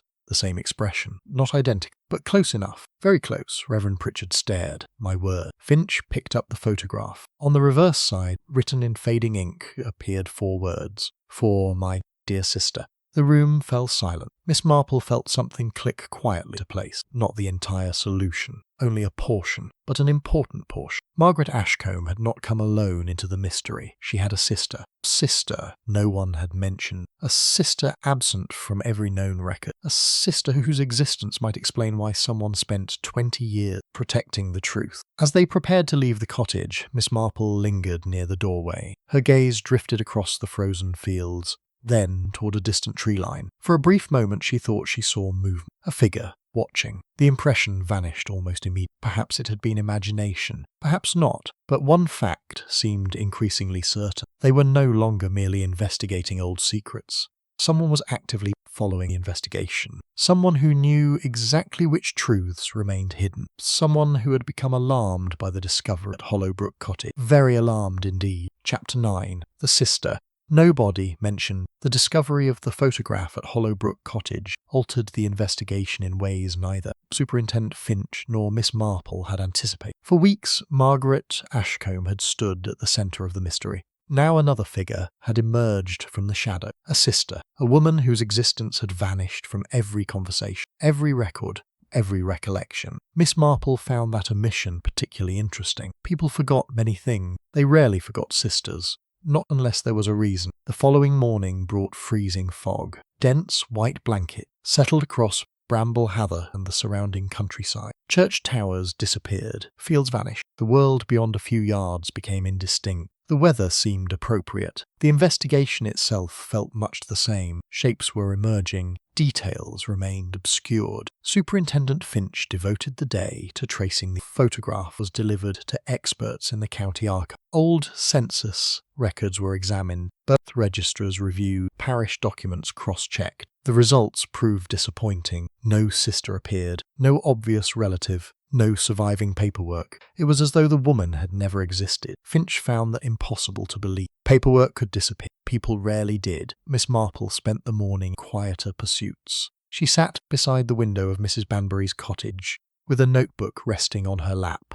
The notebook contained no dramatic revelation, only name, dates, observation, the sort of details many investigators overlooked. She reviewed them carefully. Margaret Ashcombe arrived in 1938. Phoebe began asking questions months ago. A hidden box of documents, missing parish file, a sister, an assumed identity, and a murdered woman. The pieces clearly belonged together. The difficulty lay in determining how. A knock interrupted her thoughts as Mrs. Banbury entered carrying tea and biscuits. Then the day is already improving. Mrs. Banbury laughed. She set the tray down, then lowered her voice conspiratorially. "I've heard something," Miss Marple smiled. That announcement usually preceded information of varying reliability. "Have you?"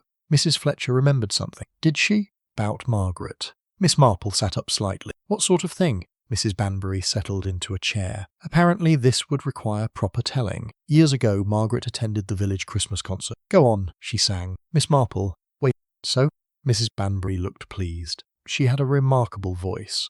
The elderly detective frowned slightly. The detail seemed insignificant. Yet Mrs. Banbury continued. "Mrs. Fletcher says she sang professionally. Now that was different, professionally?" "Apparently." Miss Marple's interest increased. Margaret Ashcombe had been presented as a frightened woman hiding from her past. Professional singers did not simply appear in remote villages without histories. What else? Mrs. Banbury shook her head. Nothing. But Miss Marple suspected otherwise. Sometimes a person's talents revealed more than their biography. That afternoon, Superintendent Finch received a report from County Archive. The message concerned the photograph, specifically paper upon which it had been printed. An odd detail, yet useful. The photograph had not been developed in Bramble Heather, nor in the surrounding district. It originated from a photographic studio in London. Finch frowned. That fact alone meant little. Then he saw the date.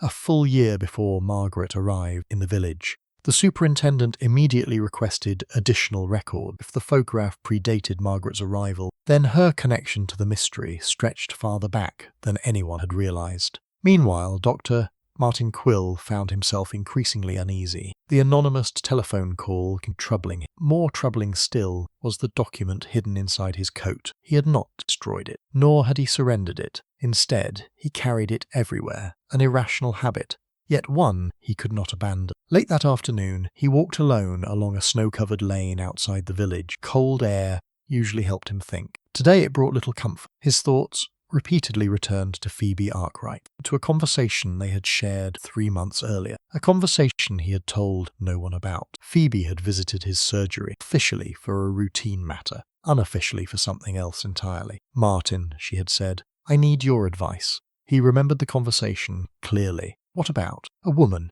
At the time he assumed she meant a living woman. Now he knew better. Phoebe had been talking about Margaret Ashcombe, and perhaps the sister. The realization made him deeply uncomfortable. That evening, breakthrough finally arrived. Not through police work, not through archives, through chance, or what appeared to be chance. A retired music teacher, named Arthur Bell, requested a meeting with Superintendent Finch. The old man arrived carrying a battered leather case. Inside rested sheet programs, concert announcements. The collection spanned decades. Finch looked puzzled. Mr. Bell smiled faintly. "I believe you're looking for Margaret Ashcombe." The superintendent sat forward. "You knew her?" "No." "Then?" The old teacher opened a folder. Inside lay a yellowed concert programme from 1937, a charity performance in London. Several performers were listed. One name had been circled in pencil. Margaret Ashcombe. Finch stared. "You've found her, perhaps." The teacher tapped the page. "Look closely." The superintendent did, then blinked. Listed performer was not Margaret Ashcombe. Not exactly. The surname differed, only slightly. Yet Enough. Margaret Ashcombe was not listed. Margaret Ashcroft was. Finch felt a pulse of excitement. At last, a new lead. By evening, further inquiries had already begun. The results arrived surprisingly quickly. Margaret Ashcroft had indeed been a singer, a promising one. She performed professionally throughout the mid-1930s. Then, rather suddenly, her career ended. No explanation appeared in surviving records. No obituary existed. No marriage announcement. Nothing. The singer simply disappeared. Almost exactly when Margaret Ashcombe appeared in Bramble Heather. The coincidence was impossible to ignore. When Finch shared the information with Miss Marple, she listened thoughtfully. A singer, yes, and the names are remarkably similar. Deliberately similar, perhaps. Miss Marple nodded. That seemed likely. People adopting false identities often retained fragments of the original. Reduced mistakes, reduced forgetfulness, reduced risk. She stared thoughtfully into the fire. Tell me, Superintendent. Yes? What happened to the sister? Finch sighed. That remains unclear. Yet she must be important. I agree. Miss Marple folded her hands. Families are curious things. The superintendent smiled. They certainly are. No matter how carefully people conceal them, family connections have a habit of resurfacing. Her gaze drifted toward the window. The darkness outside reflected faintly in the glass. I suspect our missing sister never truly vanished. The state. Finch felt a strange certainty that she was right. Later that night, another event shook the investigation. A fire broke out in an outbuilding behind Hather House. Fortunate, it was discovered quickly. Servants raised the alarm. Buckets appeared. The flames were contained before serious damage occurred. At first glance, the incident seemed accidental. A faulty lantern, a neglected ember, nothing unusual. Then investigators examined the scene. The conclusion changed. Fire had been set deliberately. More troubling still, the building contained old estate records awaiting cataloguing. Several boxes had already burned. The destruction was selected, targeted, purposeful. Someone was still attempting to erase the past. Near midnight, Miss Marple received an unexpected visitor. A soft knock sounded at her cottage door. When she opened it, she found Iris Merton standing outside. The schoolteacher looked pale, almost frightened. "May I come in?" "Of course." Iris entered quickly. She removed her gloves with trembling hands. For several moments she seemed unable to speak. Then she finally did. "I remembered something." Miss Marple waited. "Concerns Margaret." "What about her?" Iris swallowed. "When I was a child, my mother took me to a summer fete." The elderly detective remained silent. Encouraging. Margaret was... Yes? She wasn't alone. Miss Marple's eyes sharpened. Iris nodded slowly. There were two women. A pause. They looked almost identical. The room fell silent. For several seconds neither spoke. Then Miss Marple asked softly, "Twins?" Iris stared. Possibility seemed to strike her for the first time. "I don't know." But her expression suggested she suddenly believed. Miss Marple leaned back. Great many things were beginning to make sense. Not all of them, but enough. Twin explained confusion, mistaken identity, missing records, contradictory memories, even assumed names. The idea settled quietly into place, and with it came a troubling realization. If there had been two nearly identical women in 1939, then perhaps everyone had been asking the wrong question. Mystery might not be who Margaret Ashcombe really was. The mystery might be which sister had become Margaret Ashcombe, and which one had disappeared. Chapter 10. The bell that rang twice New Year's Eve arrived beneath a sky of ungrey. The village prepared for celebrations out of habit rather than enthusiasm. Oak decorations in windows, holly wreaths, still hung upon doors. Church Hall was being readied for an evening gathering. Yet Bramble Heather's attention remained fixed upon murder, and now upon twins. Theory spread quickly. Once fragments of it began circulating, most villagers treated it as speculation. Miss Marple did not. She treated it as a possibility, and possibilities, she knew, could be dangerous. The morning began with an unexpected breakthrough. County archives located additional information regarding Margaret Ashcroft, the professional singer, woman believed to be connected to Margaret Ashcombe. Superintendent Finch received the report shortly after 9 o'clock. The file contained several photographs, concert notices, travel records, and one particularly valuable item, a newspaper interview. The article featured Margaret Ashcroft at the height of her brief career. Finch studied the accompanying photograph carefully. The resemblance to the woman in the Hollow Brook Cottage picture was unmistakable. Yet another detail caught his attention. The interview mentioned family, specifically a younger sister. Not a twin, a younger sister. Finch frowned. The statement complicated matters. Either Iris's childhood memory was mistaken, or someone had deliberately misrepresented the relation. Neither possibility could be dismissed. That afternoon, Miss Marple and Finch met in the library of Hather House. A fire crackled in the grate. Outside, wind rattled bare branches against frosted window. The atmosphere felt unusually tense. Miss Marple reviewed the newspaper article carefully. Then she placed it on the table. "I don't believe it," Finch blinked. "You don't believe what?" The younger sister. The superintendent frowned. "Why?" Miss Marple smiled faintly. "Because journalists often print what they are told, and people conceal truths in very particular ways." She tapped the article. If two sisters wished to disguise their resemblance, describing one as younger would be remarkably useful. Finch considered this. The logic possessed a certain elegance, and if they were twin, then confusion becomes much easier. Miss Marple nodded, especially if someone wished confusion. The superintendent leaned back. The case seemed determined to become more complex every day. Meanwhile, Reverend Pritchard wrestled with a decision. For nearly a week he had avoided mentioning something, not out of dishonesty, out of uncertainty. Now the burden had become too heavy. Shortly after lunch, he requested a private meeting with Finch. The superintendent arrived at the vicarage within the hour. They greeted him solemnly. "I should have told you sooner." Words immediately commanded Finch's attention. "Told me what?" The clergyman led him into his study, then crossed toward a cabinet. From the back of a drawer he removed a folded envelope, yellowed with age. The seal had long since broken. "What is this? A letter? From whom?" The Reverend hesitated, then answered, "Phoebe." Finch stared. "Phoebe wrote to you?" "No." The clergyman shook his head. "She left it with me. Far more interesting." "When?" "About 6 weeks before she died." Finch sat down. "Why didn't you mention this earlier?" The Reverend looked uncomfortable. "Because she specifically asked me not to." The superintendent resisted to sigh. Dead had an irritating habit of complicating investigations. "What does it say?" The Reverend handed over the envelope. "Read it." The letter proved brief, yet every sentence mattered. Phoebe had written it after discovering something in the parish records. She never explained precisely what, but she clearly feared the consequence. One passage stood out immediately. "If anything happens to me, please remember that the truth is not where everyone believes it to be." Finch read the line twice, then continued. Another sentence followed. "Someone has been living with a lie for 20 years."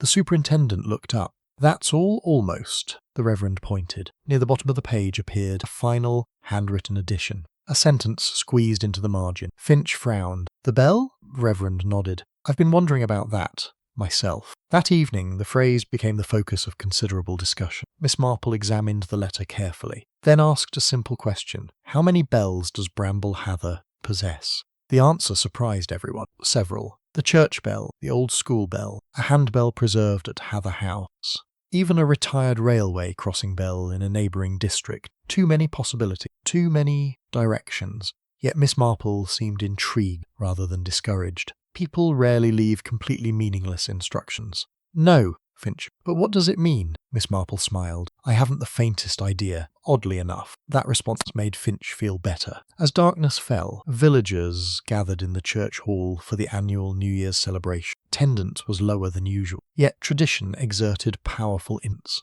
Music played, tea flowed, conversations drifted between ordinary matters and extraordinaries. Miss Marple, so did Finch, spent more time observing than celebrating. Several suspects were present. Adrian Vale, Celia, Dr. Quill, Iris Merton, the Reverend, others as well. At first, nothing unusual occurred. Then, shortly before 10 o'clock, Miss Marple noticed something. Adrian and Martin Quill were speaking privately near a side corridor. Their conversation appeared tense. Not openly hostile, but urgent, the sort of urgency produced by shared worries. The two men separated quickly after, almost as if aware they were being watched. Miss Marple stored the observation away. Another piece, another pattern. At 10:30, an unexpected incident interrupted the festivities. Church hall lights failed. The room plunged into darkness.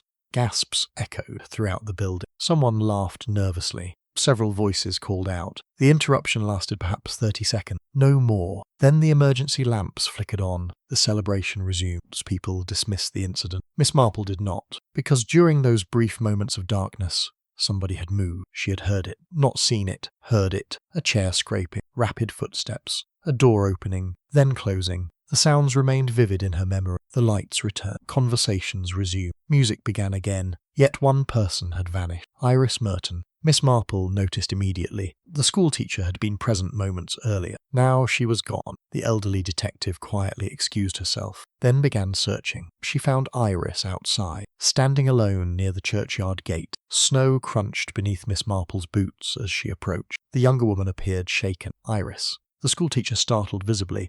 "Oh, are you all right?" For several seconds Iris said nothing. Then she held out a trembling hand. Something rested inside it, a folded note. Miss Marple accepted it. The handwriting was unfamiliar. The message brief. "Stop asking questions about 1939, or the next death will be yours." The elderly detective read the sentence carefully, folded the note. "When did you receive this?" "During the blackout." Miss Marple nodded. That explained the movement, the footsteps, the disappearance. Someone had used the darkness deliberately. A calculated act, a warning, and perhaps a mistake. Inside the church, midnight approached. The old bell tower stood ready. Villagers gathered for the countdown. Laughter returned. Music swelled. For a few moments, normality almost succeeded. Then the church bell began ringing. 1, 2, 3. Its deep notes rolled across the village, through frozen streets, across snow-covered fields. Over the churchyard, Miss Marple listened, carefully, thoughtfully. Then suddenly she became very still. Bell continued ringing. 4, 5, 6. Something had occurred to her, something connected to Phoebe's message. "Listen for the bell." Phrase returned with startling clarity. And then she remembered. Not the church bell, another bell, a very different bell. Bell connected to a place tied to Margaret Ashcombe, and to 1939. The realization arrived so abruptly that she almost laughed, not because it was amusing, because it was obvious. Wonderfully, infuriatingly, the sort of clue that remained invisible until the precise moment became clear. Miss Marple continued listening to the bell's deep notes. Fresh thought, satisfied, and just a little troubled, because for the first time she believed she understood why Phoebe Arkwright had been. What she did not yet know was which of the remaining suspects had committed the crime, but the answer, she suspected, lay very close indeed, and somewhere in Bramble Heather, Killer was beginning to realise that Miss Marple had finally started hearing the right bell. Chapter 11. The bell at Hollowbrook New Year's Day dawned bright and bitterly cold. The village awoke slowly after the previous evening's celebration. Frost covered every window pane. Thin ribbons of smoke rose from chimneys into a pale blue sky. For most residents of Bramble Heather, the first day of the new year brought little comfort. The murderer remained unsolved. Threatening note delivered to Iris Merton suggested danger had not passed. Somewhere among the familiar faces of the village lived a killer who had successfully concealed the truth for decades. Yet, for Miss Marple, morning brought something else. Direction. For the first time since Phoebe Arkwright's death, she believed she understood where the investigation should go next. Shortly after breakfast, she requested a meeting with Superintendent Finch. Two met in the drawing room of Hather House. Finch immediately noticed a change in her demeanour. She appeared thoughtful as always, but there was also purpose, a subtle certainty. The superintendent had learned to respect that expression. "You've discovered something," Miss Marple smiled. Perhaps. I've learned never to trust conclusions until they're tested." Finch sat opposite her. "What about the bell?" "Bell is not the answer." "No, it is the question." The superintendent sighed. Miss Marple's explanations occasionally required patience. "What exactly does that mean?" She folded her hands. When Phoebe wrote, "Listen for the bell," she wasn't directing attention towards sound. "Then what?" "Memory." Finch frowned. "A memory of what?" Miss Marple looked toward the window. Hollowbrook Cottage. The superintendent stared. "What connection does the cottage have to a bell?" "That," she said gently, "is what I intend to discover." They returned to Hollowbrook later that afternoon. The cottage stood exactly as before, silent, weathered, isolated. The surrounding fields stretched away beneath frozen grass, patches of snow. Miss Marple moved slowly around the property, carefully, observant. Finch accompanied her. For nearly 20 minutes nothing happened. Then Miss Marple stopped beside a neglected stone wall, partially hidden by ivy. "Superintendent, look there." Finch approached. At first he saw nothing unusual. Then he noticed a rusted iron bracket attached to the wall, and hanging from it, a bell, small, weather-beaten, nearly invisible, beneath years of neglect. The superintendent blinked. My word, Miss Marple smiled faintly. Exactly. The bell appeared ancient, unused for decades, yet someone had cared enough not to remove it. Finch examined it closely. What significance could this have? Miss Marple touched the rusted metal gently. That depends. On what? Who remembered it? The answer arrived unexpectedly. Inside the cottage, near the kitchen, a narrow hallway led toward a rear entrance. Above the doorway hung a small wooden plaque. Time had faded to the letter. A few words remained visible. Ring bell for service. Finch stared. The implication became obvious. Years earlier, visitors announced themselves by ringing the bell outside. Simple enough. Ordinary. Then Miss Marple noticed something else. Beneath layers of dust and discoloration, faint pencil marks covered part of the wall. Children's height measurements. Dates. Name. The sort of thing families often recorded over years. Most were unreadable. One was not. M.A. Beside it appeared another set of initials. E.A. Finch looked puzzled. Edith Arkwright? Miss Marple shook her head. No. She pointed toward the measurement. Two sets were almost identical in height, recorded on the same date. That seemed unlikely. Very unlikely. A grown woman and a child might differ. Two adult women rarely measured themselves together. Not unless... Finch's eyes widened. Margaret. Yes. And another woman. Miss Marple nodded. The sister. Meanwhile, events elsewhere in the village took a dangerous turn. Iris Merton spent much of the day wrestling with fear. A threatening note continued haunting her thoughts. She considered speaking to the police again, then reconsidered once more. By late afternoon she reached a decision. She would tell Miss Marple everything, no matter how embarrassing, no matter how difficult. Unfortunately, someone else had reached a decision as well. Someone watching, someone listening, someone who did not want Iris speaking. That evening, shortly after sunset, Iris left her cottage. The air was sharp with cold. Snow crunched beneath her boots. The village streets remained quiet. Most residents had retreated indoors. She walked toward Mrs. Banbury's cottage, where Miss Marple was staying. Halfway there, she heard footsteps. Faint. Behind her, Iris slowed. The footsteps slowed. She stopped. The footsteps stopped. Fear tightened inside her chest. She turned quickly. Nothing. Only darkness. Bare trees. Snow-covered hedges. The lane appeared empty. After several moments she continued walking. More quickly now, footsteps returned. At nearly the same time, Superintendent Finch made a discovery among the letters recovered from Hollow Brook Cottage. One envelope contained a folded sheet hidden within the lining. The concealment was ingenious, easy to miss. The note itself was brief, only a few lines, yet they carried enormous significance. If anything happened, the bell must never be forgotten. Finch stared. Phrase echoed. Phoebe's message almost exact. Listen for the bell. The connection could no longer be coincidence.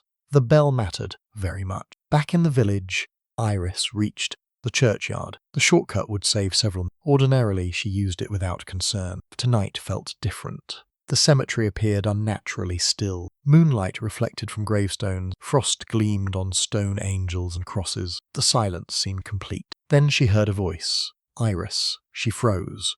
The voice had emerged from the darkness. Soft, calm, familiar. Figure stepped forward. For one brief instant relief crossed her face. She knew the person. Then the relief vanished, replaced by alarm. The conversation that followed lasted less than 3 minutes.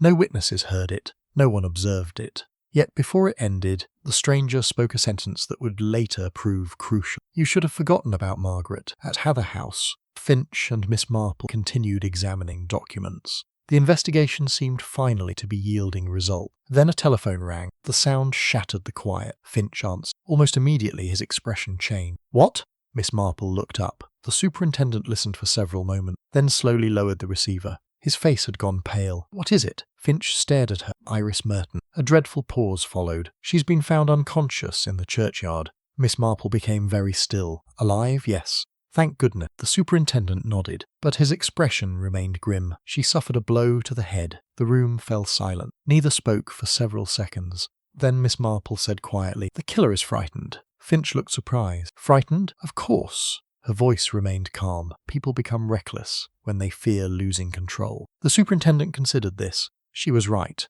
The attack on Iris had not solved anything. It had merely increased attention, increased risk, increased desperation. A sign of pressure, a sign the truth was drawing near. Later that night, Miss Marple sat alone beside the fire. Sleep seemed unlikely. Too many thoughts competed for attention. The bell, the sisters, Phoebe's investigations, the attack on Iris. Gradually the pieces continued aligning. Not perfectly, not completely, but enough to reveal a pattern rooted not in money, not in inheritance, not even in identity alone. The motive involved protection. Protection carried too far. Protection transformed into deception and eventually into murder. The elderly detective gazed into the flame. She believed she now understood what in 1939. What remained uncertain was what happened 3 weeks ago beside a frozen pond, and who, among the villagers she had come to know, had decided that killing Phoebe Arkwright was the only way to keep the past buried. The answer was close,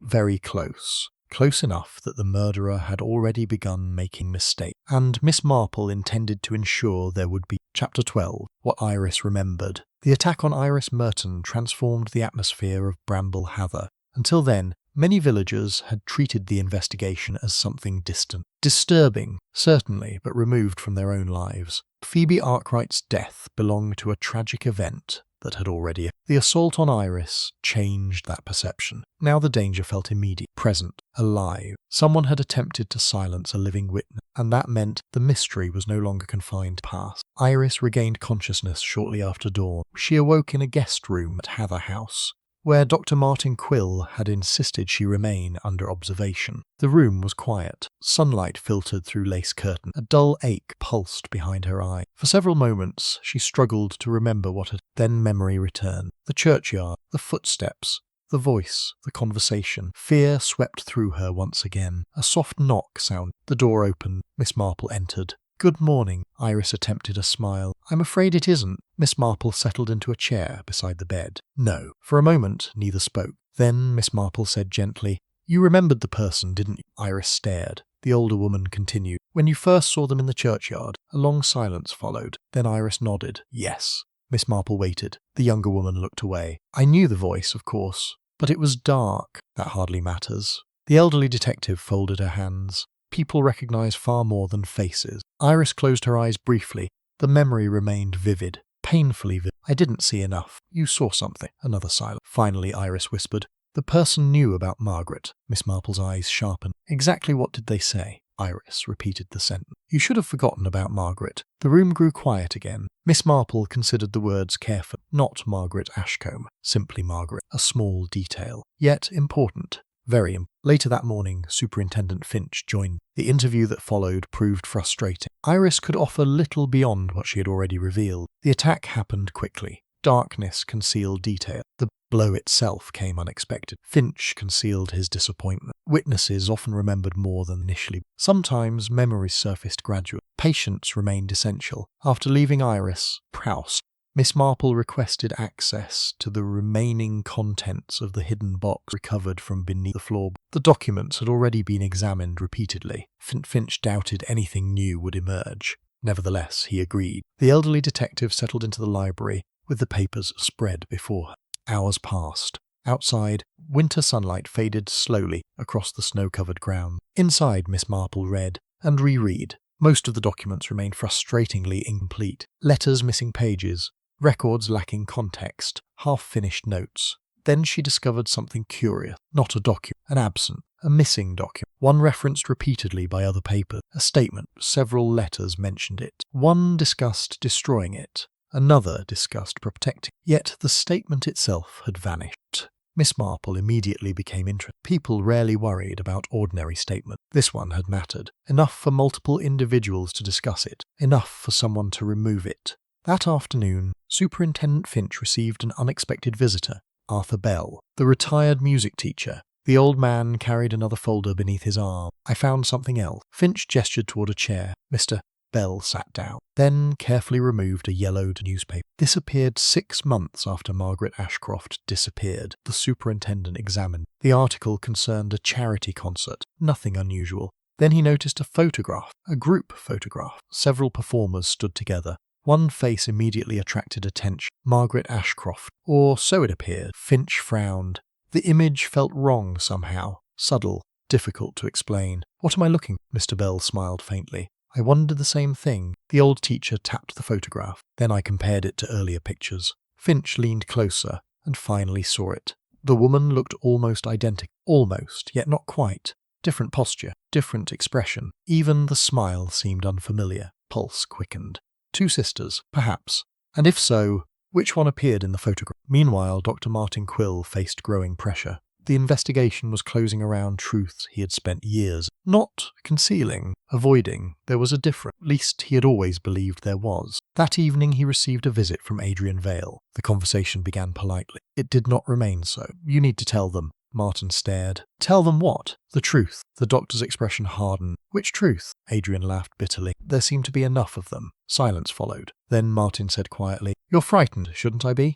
The doctor looked away. Neither man appeared comfortable. Eventually Adrian spoke again. Phoebe knew. The words hung in the room, heavy, dangerous. Martin closed his eyes briefly. Yes, I think she knew everything. The doctor's silence served as confirmation. At Hather House, Celia Vale made a discovery of her own. The discovery occurred entirely by accident. While sorting through Phoebe's personal belongings, she found a notebook hidden inside a writing desk. The notebook contained research, dates, name, observation, Phoebe's investigation. Celia immediately contacted Superintendent Finch. By evening, he was examining the contents. Most entries consisted of questions. Who was Margaret really? Why was Hollowbrook purchased? What happened after July 1939? Then, near the final pages, Phoebe had written something striking. The sisters switched places. Finch stared. The sentence appeared underlined twice. No explanation accompanied. No supporting evidence. Only those 4 words. The sisters switched places. The notebook reached Miss Marple before midnight. She read the sentence several times, then closed the book gently. At last, a crucial piece had fallen into place. Not the entire solution, but enough. Enough to explain the confusion surrounding photographs. Enough to explain contradictory records. Enough to explain disappearing identities. If the sisters exchanged roles, then every assumption became unreliable. Every witness account, every official document, every memory. The implications were enormous. Near 11 o'clock that evening, Miss Marple paid a quiet visit to Hollowbrook Cottage, not alone. Superintendent Finch accompanied her. Neither expected to find anything. They merely wished to confirm a theory. The cottage stood silent beneath moonlight. The surrounding fields glittered with frost. Inside, the rooms remained unchanged, dusty, abandoned, still. Miss Marple walked directly toward the kitchen, then toward the rear hallway. She stopped beside the wall where the height markings appeared. For several moments she studied, then smiled faintly. There, Finch followed her gaze. At first he saw nothing. Then he noticed a barely visible inscription scratched into the wood. 2 initials, M.A., beneath them another set, L.A. The superintendent stared. L? Miss Marple nodded. Yes, the first concrete trace of the sister. At last she possessed an initial. Not merely a photograph, not merely a possibility, a name, or part of one. As they prepared to leave, Miss Marple paused beside the old bell hanging outside. Moonlight glimmered on the rusted metal. For a moment she simply looked at it, then she reached out and rang it. The sound was surprisingly clear. A single sharp note echoed across the frozen field. The effect was immediate. From somewhere beyond the tree line came movement, brief, startled, gone almost instantly. Finch spun around. Did you hear that? Yes. Miss Marple's expression remained calm. Someone had been watching, again. The same someone, perhaps, who had watched before. The same someone who feared what remained hidden at Hollowbrook. The superintendent started toward the trees. Miss Marple stopped him. No.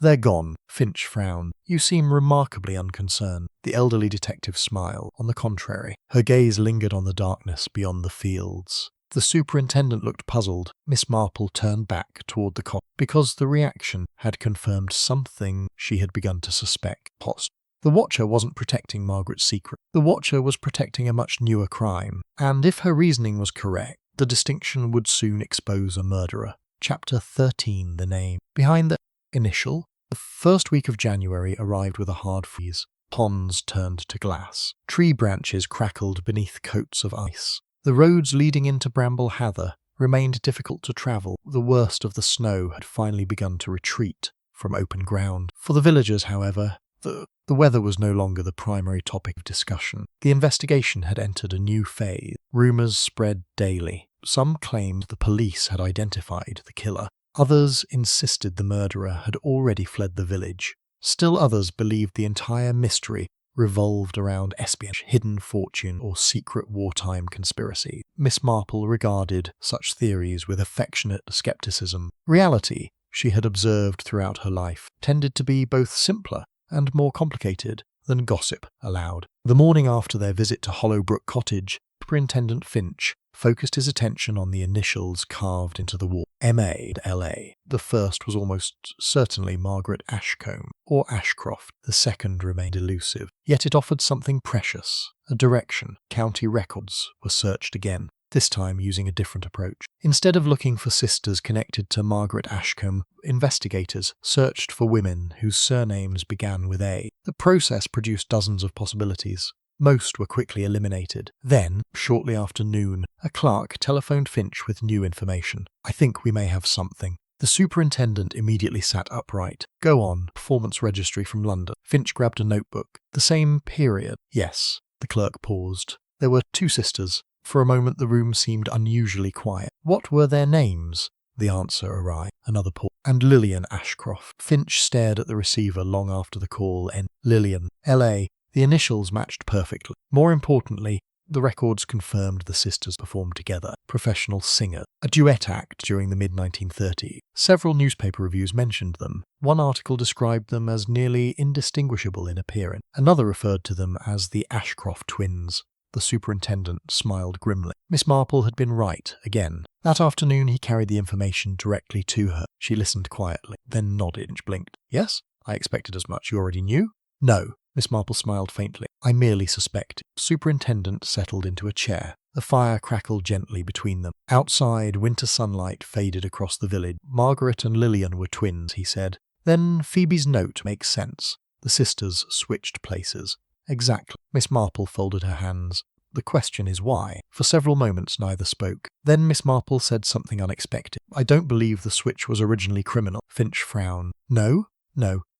She stared thoughtfully into the fire. "Imagine 2 young women." He waited, one frightened. "Margaret?" "Perhaps," Miss Marple nodded. "The other protective." The superintendent considered this. "A temporary arrangement." "Exactly." Her eyes brightened slightly. "Temporary solutions often become permanent disasters." Meanwhile, another important development unfolded at Hather House. Celia Vale continued sorting through Phoebe's belongings.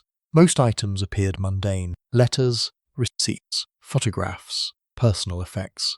Then she discovered a locked drawer concealed within an old writing cabinet. The key proved difficult to find. Eventually, she located it hidden inside a sewing book. The drawer contained only a single folder, nothing else. Yet the folder immediately attracted attention. Its cover bore a handwritten title, Hollow Brook Findings. Celia wasted no time contacting Superintendent Finch. The folder reached police hands by evening. Its contents proved remarkable. Phoebe had been far more thorough than anyone. Page after page documented her research. Interview, historical records, personal observation, connections question. The dead woman had practically conducted her own investigation. Finch read for nearly 2 hours. Then he discovered a passage that caused him to stop. The entry was dated 3 weeks before her death. "I am no longer convinced Margaret disappeared." Superintendent reread the sentence, then continued. Another line followed. "I believe someone in Bramble Hather has known the truth for years." Pulse quickened. Phoebe had come astonishingly close to solving the mystery. Perhaps too close. Elsewhere in the village,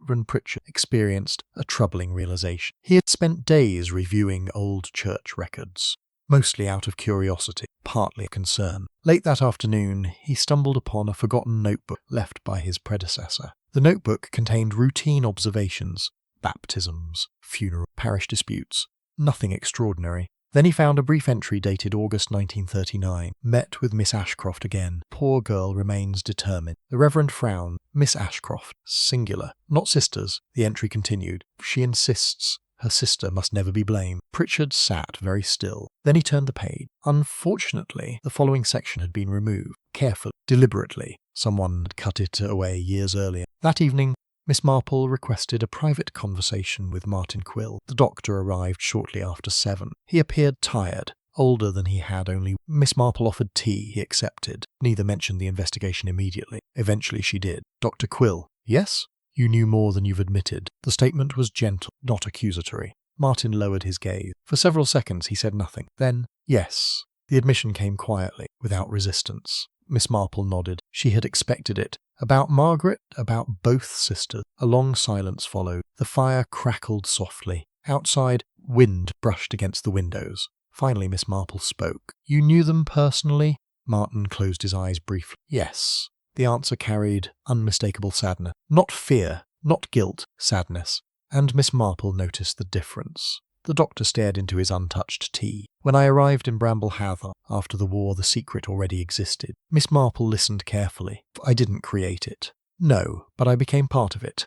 Another pause. Then Martin looked up. Phoebe discovered the truth last autumn. There it was. Confirmation. Miss Marple felt no surprise, only certainty. What truth? Martin hesitated, then shook his head. I can't. The response frustrated him as much as her. That much was obvious. You still believe you're protecting someone. The doctor looked away. Miss Marple understood. Protection. Again, the same theme returned repeatedly. Protection that became deception. Deception that became danger. Danger that became murder. Later that night, Superintendent Finch reviewed Phoebe's research folder once more. The final page remained tucked inside the back cover. He nearly overlooked it. The page contained only 3 names. Margaret Ashcroft, Lillian Ashcroft, third name, written separately, underlined twice. The superintendent stared, then read it again. The significance struck him immediately, because unlike the sisters, the third individual still lived in Bramble Heather, still attended church functions, still exchanged polite greetings, still appeared entirely respectable. For several moments, Finch simply sat motionless. The name explained several mysteries at once. Not all of them, but enough. Enough to identify a crucial connection between 1939 and present. Near midnight, Miss Marple sat alone beside her fire. The conversation with Martin Quill lingered in her thoughts. She now possessed enough information to reconstruct much of the past. Not every detail, but the broad outline. 2 sisters, a secret exchange, a frightened woman, a protector, a lie that endured for nearly 20 years. Yet one question remained stubbornly unresolved. Which truth had Phoebe discovered short before her death? Not the identity switch alone. Too old, too distant. No, Phoebe had uncovered something else, something connected to the switch, something capable of threatening a living person, and that person had chosen murder rather than exposure. Miss Marple closed her eyes, reviewing every conversation, every reaction, every inconsistency. Then, suddenly, one memory resurfaced. A very small memory. Small, she had nearly dismissed it. Phoebe bidding aggressively on the silver music box at the Christmas fair. The music box found near her body. The same music box everyone had treated as a second clue. Miss Marple's eyes opened. Very slowly, a curious expression crossed her face. Music box. After all this time, the investigation had drifted away from, yet perhaps it never should have, because for the first time, she began wondering whether Phoebe had wanted that music box for a reason, and if she had, then the object might contain far more music. It might contain the final piece of the puzzle, the piece the killer believed safely overlooked, the piece that could expose everything. Chapter 14. The secret inside the music box. The following morning began with a brittle wind that swept across Bramble Heather and rattled every loose shutter in the village. Miss Marple awoke earlier than usual. The thought that had come to her during the night refused to leave. The music box. For weeks, the investigation had followed increasingly complex paths, hidden identities, missing records, anonymous threats, twin sisters, force. Yet the silver music box had been present, almost from the beginning, found near Phoebe Arkwright's body, connected to the Christmas fair, connected to the final hours of her life, and perhaps connected to something more. Miss Marple had learned long ago that people often overlooked the obvious in favour of the complicated. Murderers encouraged that tendency if possible. By 9 o'clock she was seated in Superintendent Finch's temporary office at Heather House. The silver music box rested between them. Finch looked sceptical. I've examined it twice. So have several other people. Nobody found anything unusual. Miss Marple smiled. That is precisely why I wish to examine it again. The superintendent surrendered the box. Experience had taught him not to argue when Miss Marple became interested in apparently insignificant objects. She opened the lid. Familiar melody emerged. Soft, melancholy. The same tune Finch had heard days earlier. Miss Marple listened carefully, not to the music, to the mechanism. When the melody ended, she remained silent. Then she turned the box over, examined the underside, ran her fingers gently across the silver surface.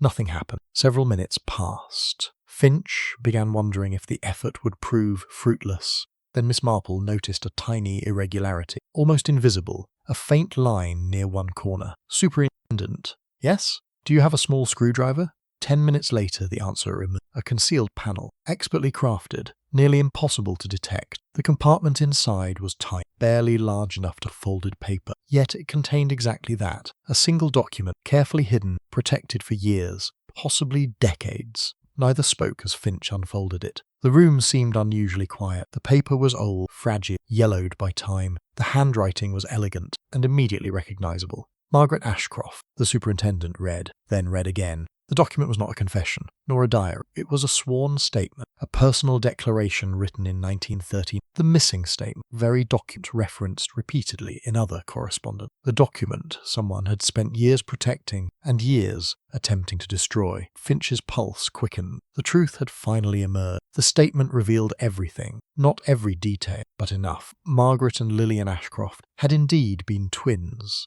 identical, exceptionally close, inseparable throughout childhood and early adulthood. Then disaster struck. In early 1939, one sister became involved in a scandal, not a crime, a scandal, one capable of destroying a public career, one capable of attracting national attention. Margaret had chosen to protect her sister. The solution seemed simple at first, temporary. The sisters exchanged identities. Margaret disappeared. Lillian assumed Margaret's place. For a few weeks, perhaps a few months, long enough for trouble to pass. Only it never did. Events spiraled beyond control. The exchange became permanent. Finch continued reading, then reached the most important passage, the passage that explained everything. Lillian was the sister who came to Bramble Heather, not Margaret. Room fell silent. Miss Marple nodded slowly. She had begun suspecting as much. Woman, everyone, knew as Margaret Ashcombe had actually been Lillian Ashcroft for nearly 20 years. The implications were staggering. The entire village had been pursuing the wrong identity. The frightened woman, protected by Edith Arkwright.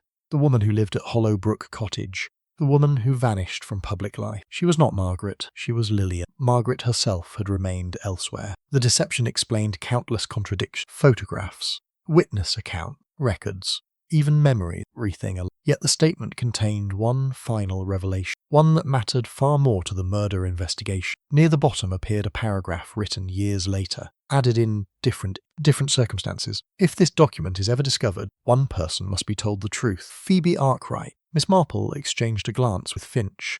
At last, the direct connection. Phoebe had inherited knowledge, responsibility, perhaps even evidence. The murdered woman had not stumbled upon the secret by accident. The secret had been left to her. That afternoon, Superintendent Finch assembled a timeline. The result proved illuminating. Phoebe discovered the truth. Phoebe investigated further. Phoebe located evidence. Phoebe prepared to reveal something. Then she died. The sequence seemed obvious. Yet, one question remained. What exactly had she intended to reveal? The identity switch alone seemed insufficient. Embarrassing, perhaps. Shocking, certainly. But not worth murder after 20 years. Something else existed. Something connected to the switch. The answer began emerging from Phoebe's notebook. Miss Marple reviewed the pages again, this time with fresh understanding. One particular entry stood out. Previously it had seemed insignificant. Now it appeared crucial. Who benefited most? The elderly detective stared at the sentence, then smiled very faintly. Because Phoebe had not been investigating the sisters.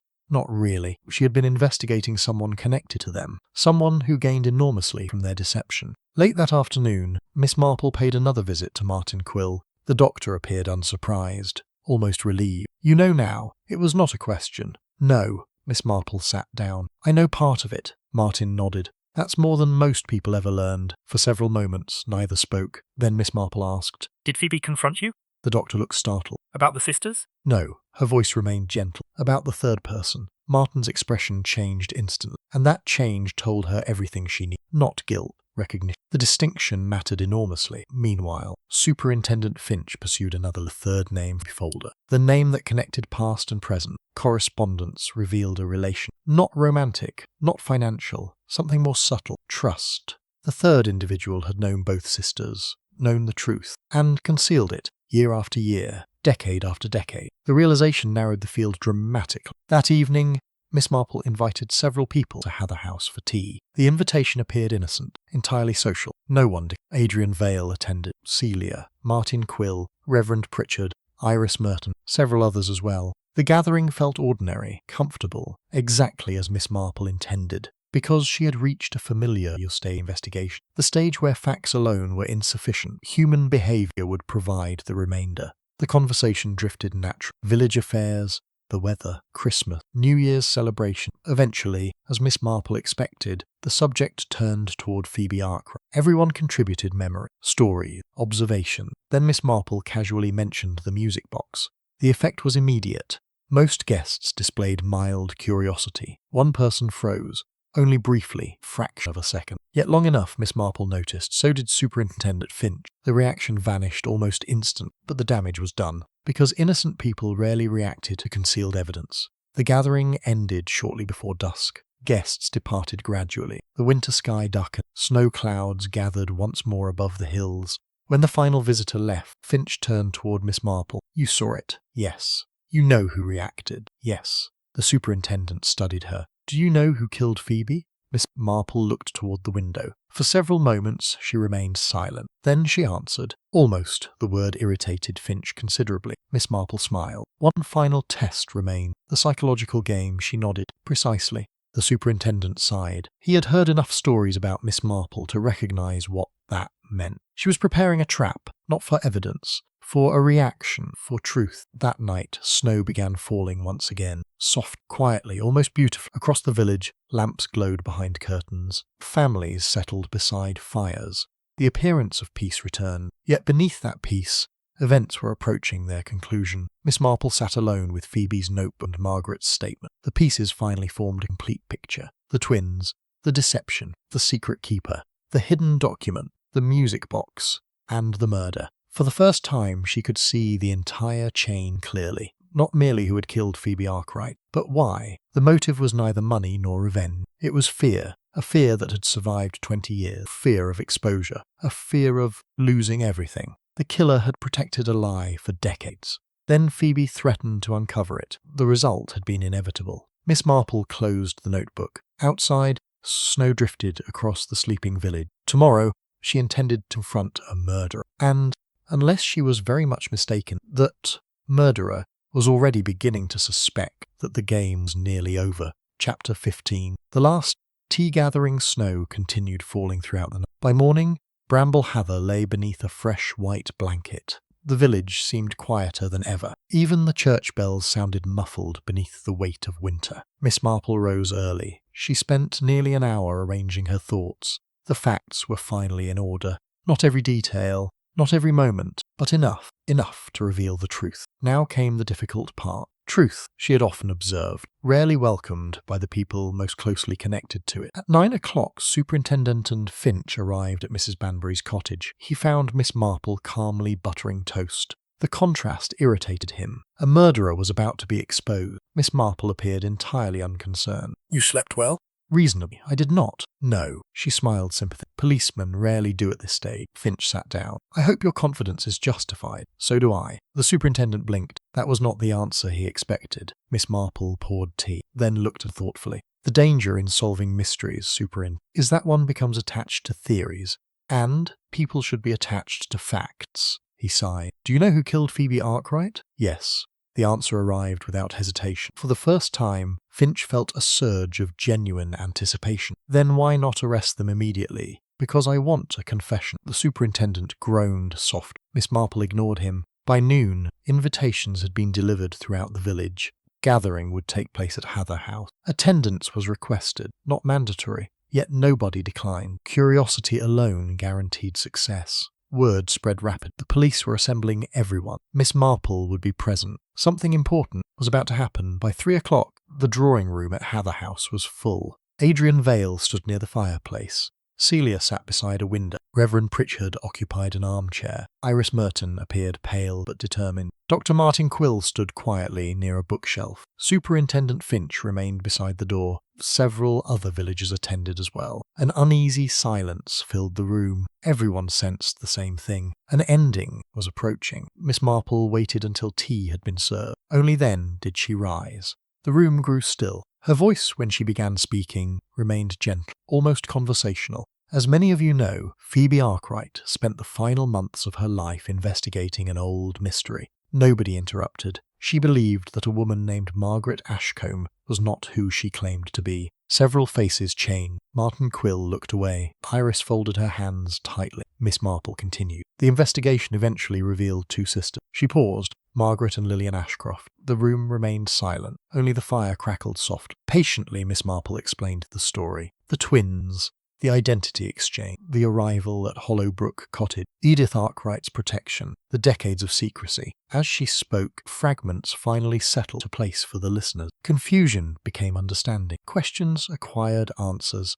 The mystery of 1939 unfolded at last. Yet Miss Marple knew that none of it explained murder, not by itself. Eventually, she reached that point. The identity switch was not the reason Phoebe died. Several people looked surprised. Miss Marple nodded. Indeed, the secret survived nearly 20 years without violence. She glanced around the room. The murder required something more. Then she turned toward Martin Quill. The doctor met her gaze calmly. You told me that Phoebe discovered the truth last autumn. Yes. And she spoke to you. Martin nodded several times.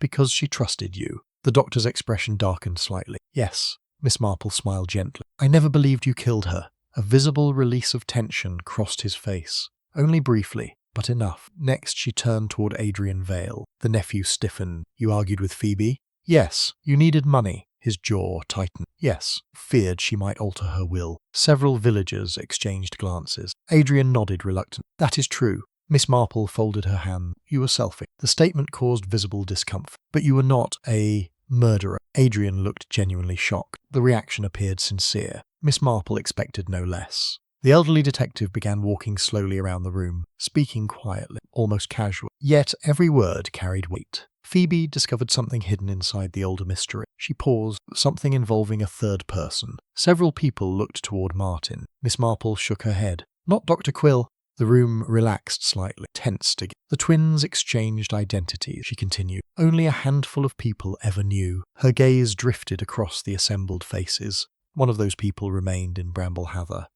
A pause. One of those people spent decades protecting the secret. Long silence followed. Then Miss Marple spoke a name. Reverend Pritchard. Gasps echoed through the room. The clergyman looked stunned. Finch watched carefully. The reaction appeared genuine. Miss Marple. Yes. The Reverend blinked. But You knew. The old detective's voice remained kind. Predecessor told you. The Reverend lowered his head slowly. After a moment he nodded. I suspected. Exactly. Miss Marple smiled gently, concealed the truth. I believed I was protecting innocent people, and you were. The room looked confused. The Reverend was not the killer. Miss Marple knew it. Finch knew. The point lay elsewhere. The elderly detective turned. Her gaze settled upon another figure. For the first time, expression changed. Not harsh, not accusatory. Simply sad, very sad. Phoebe discovered something else. The room fell silent. No one moved. No one spoke. Miss Marple continued. The woman known as Lillian Ashcroft did not merely disappear into Bramble Heather. Pause. She married. Several people frowned. The statement seemed unremarkable. Then Miss Marple added,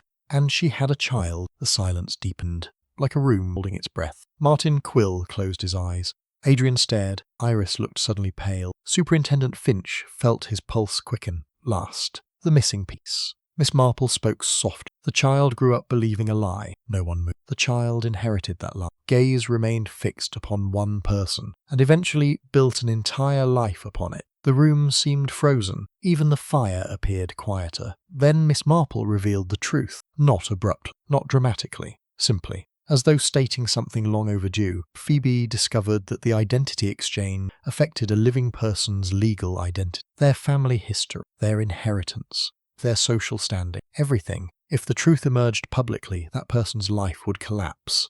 Not financially alone, emotionally, socially, completely. Phoebe never intended cruelty. She intended honesty. Unfortunately, honesty can be terrifying. Persons Miss Marple was watching had gone very pale. Their hands trembled, almost imperceptibly. Yet, everyone saw it now. Everyone understood. The trap had closed. Not through evidence. Through fear. The same fear that had driven events from the beginning. Miss Marple took a slow breath, then spoke one final sentence. A sentence directed toward a single individual. I think Phoebe confronted you privately after the Christmas fair. The room seemed to stop. No one moved. No one even breathed. The suspect stared at her for several long seconds. Then something changed. Not anger, not outrage, exhaustion. 20 years of it, perhaps more. The burden of a secret finally becoming too heavy to carry. A tear appeared. Then another. The suspect lowered their head and whispered, "She wouldn't stop." The confession was so quiet that several people barely heard it, yet it echoed through the room because it was enough, more than enough. Superintendent Finch stepped forward.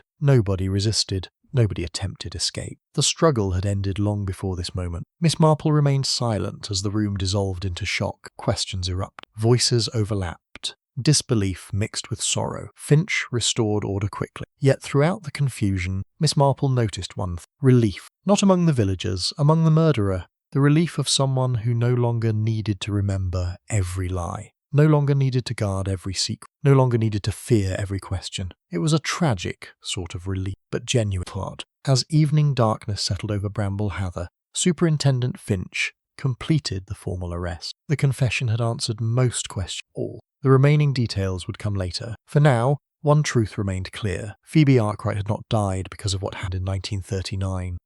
She died because she uncovered how that long-ago deception continued affecting the present. Secret preserved for decades had finally become impossible to maintain. And someone, terrified of losing everything, chose murder rather than exposure. That night, Miss Marple sat alone beside the fire. Snow drifted quietly beyond the windows. The village was finally at peace. Or as close to peace as such places ever achieve. The mystery was solved, the killer identified, the truth revealed. Yet Miss Marple felt little triumph, only reflection. Human nature remained endlessly sad and endlessly fascinating. People committed terrible acts for surprisingly ordinary reasons. Fear, love, shame, protection.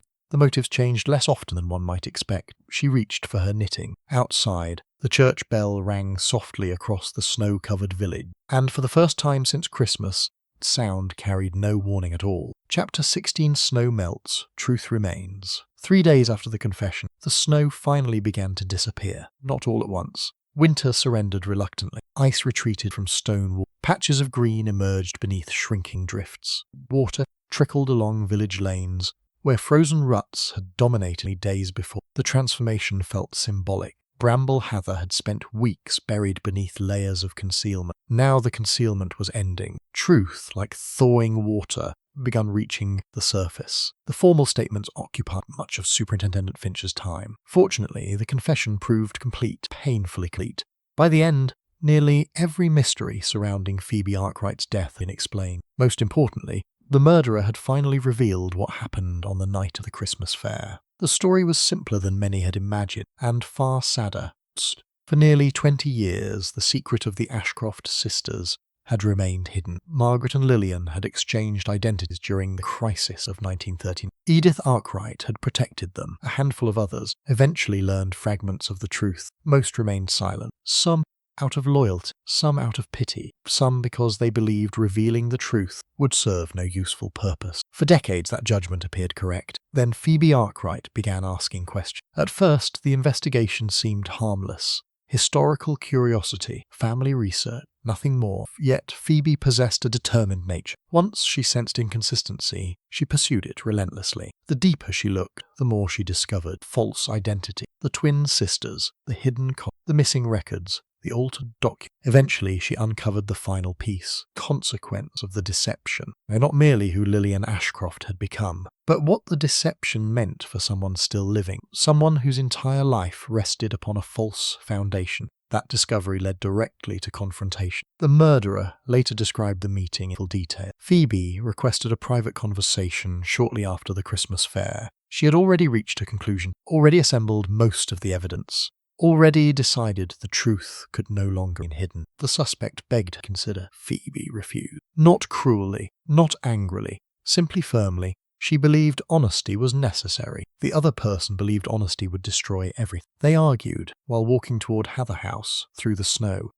The storm concealed them. No witnesses appeared. No one heard raised voices. The disagreement continued near the eastern pond. There, according to the confession, panic finally overwhelmed reason. Not premeditation, not planning, panic. The terrible panic of a person watching an entire life begin to collapse. The struggle itself lasted only moments. Phoebe slipped on icy ground. The two grappled, a hand pressed over her mouth, then remained there, too long, far too long. By the time the murderer realized what had happened, It was already over. Phoebe Arkwright lay motionless beside the snow-covered pond, dead. The confession described genuine horror after, not satisfaction, not triumph, horror. Yet horror did not lead to surrender, led to concealment. The murderer moved the body, dropped the music box, attempted to disguise events, then spent the following days desperately trying to erase every remaining trace.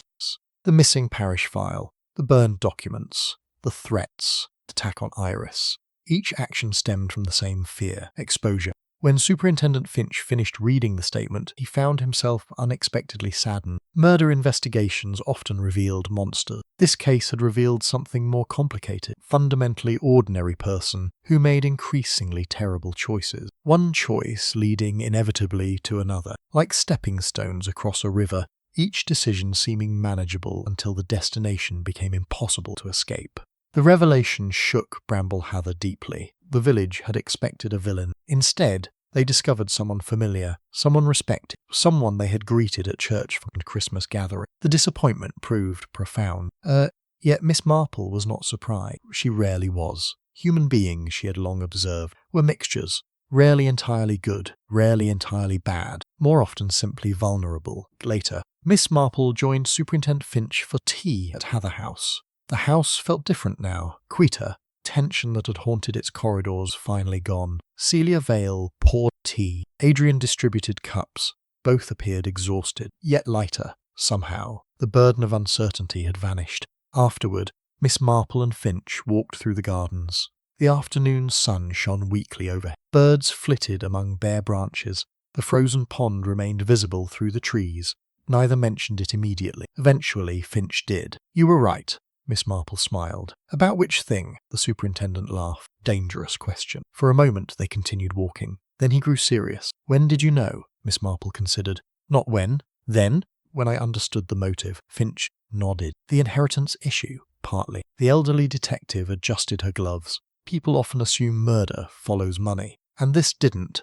"Oh, money mattered," she smiled faintly. "But identity mattered more." The superintendent waited. Miss Marple continued. "The killer wasn't protecting wealth." A pause. They were protecting the person they believed themselves to be. The distinction lingered in the cold air. Finch understood immediately. Crime had emerged from fear of losing an identity-built deception. A deception created long before the killer's involvement, long before their birth, perhaps. Yet inherited all the same, a tragic legacy. As they reached the far end of the garden, Miss Marple stopped. Beyond the trees stood the path where Phoebe had taken her final. For a moment neither spoke. Then Miss Marple said quietly, "Phoebe would have revealed the truth eventually." "Yes, she couldn't have done otherwise." Finch nodded. That much seemed obvious. The murdered woman had possessed many flaws, but hesitation was not one of them. A few days later, Reverend Pritchard delivered a sermon that drew an unusually large congregation. No names were mentioned, no direct references made, yet everyone understood the subject. The sermon concerned burdens, specifically the burdens people carried in secret. Afterward, many villagers lingered outside the church, talking quietly, reflecting, perhaps reconsidering old assumptions. Martin Quill attended. So did Iris Merton. The school teacher had recovered fully, though she admitted she doubted she would ever view churchyards quite the same way again. The doctor smiled at that, one of the first genuine smiles anyone had seen from him in weeks. Later, Iris joined Miss Marple at the church gate. Snow remained only in scattered patches. Spring still lay far away, yet winter no longer seemed endless. "I suppose it's over." Miss Marple looked toward the village green. Children were already playing there, life moving forward, as it always did. "Yes," she said, "I think it is." That evening, Miss Marple prepared to leave Bramble Heather. Her suitcase stood packed beside the door. Mrs. Banbury fussed over provisions for the journey, the usual rituals of departure, comforting in their familiarity. Before retiring for the night, Miss Marple sat briefly beside the window. Outside, the village rested beneath clear skies. No snow fell, no shadows moved secretly among the trees. No murderer watched from the darkness. The mystery had ended.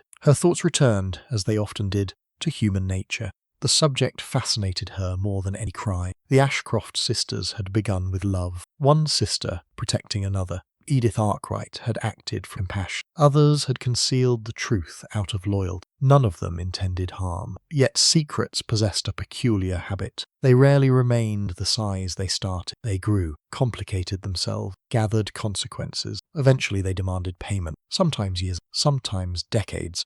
The church bell rang softly distant. Miss Marple smiled. The sound no longer carried mystery, only memory, a reminder of hidden truths finally brought into the light. She reached for her knitting. Outside, Bramble Heather settled peacefully into the wind. The village would recover. Villages always did. People would gossip, speculate, retell the story for years.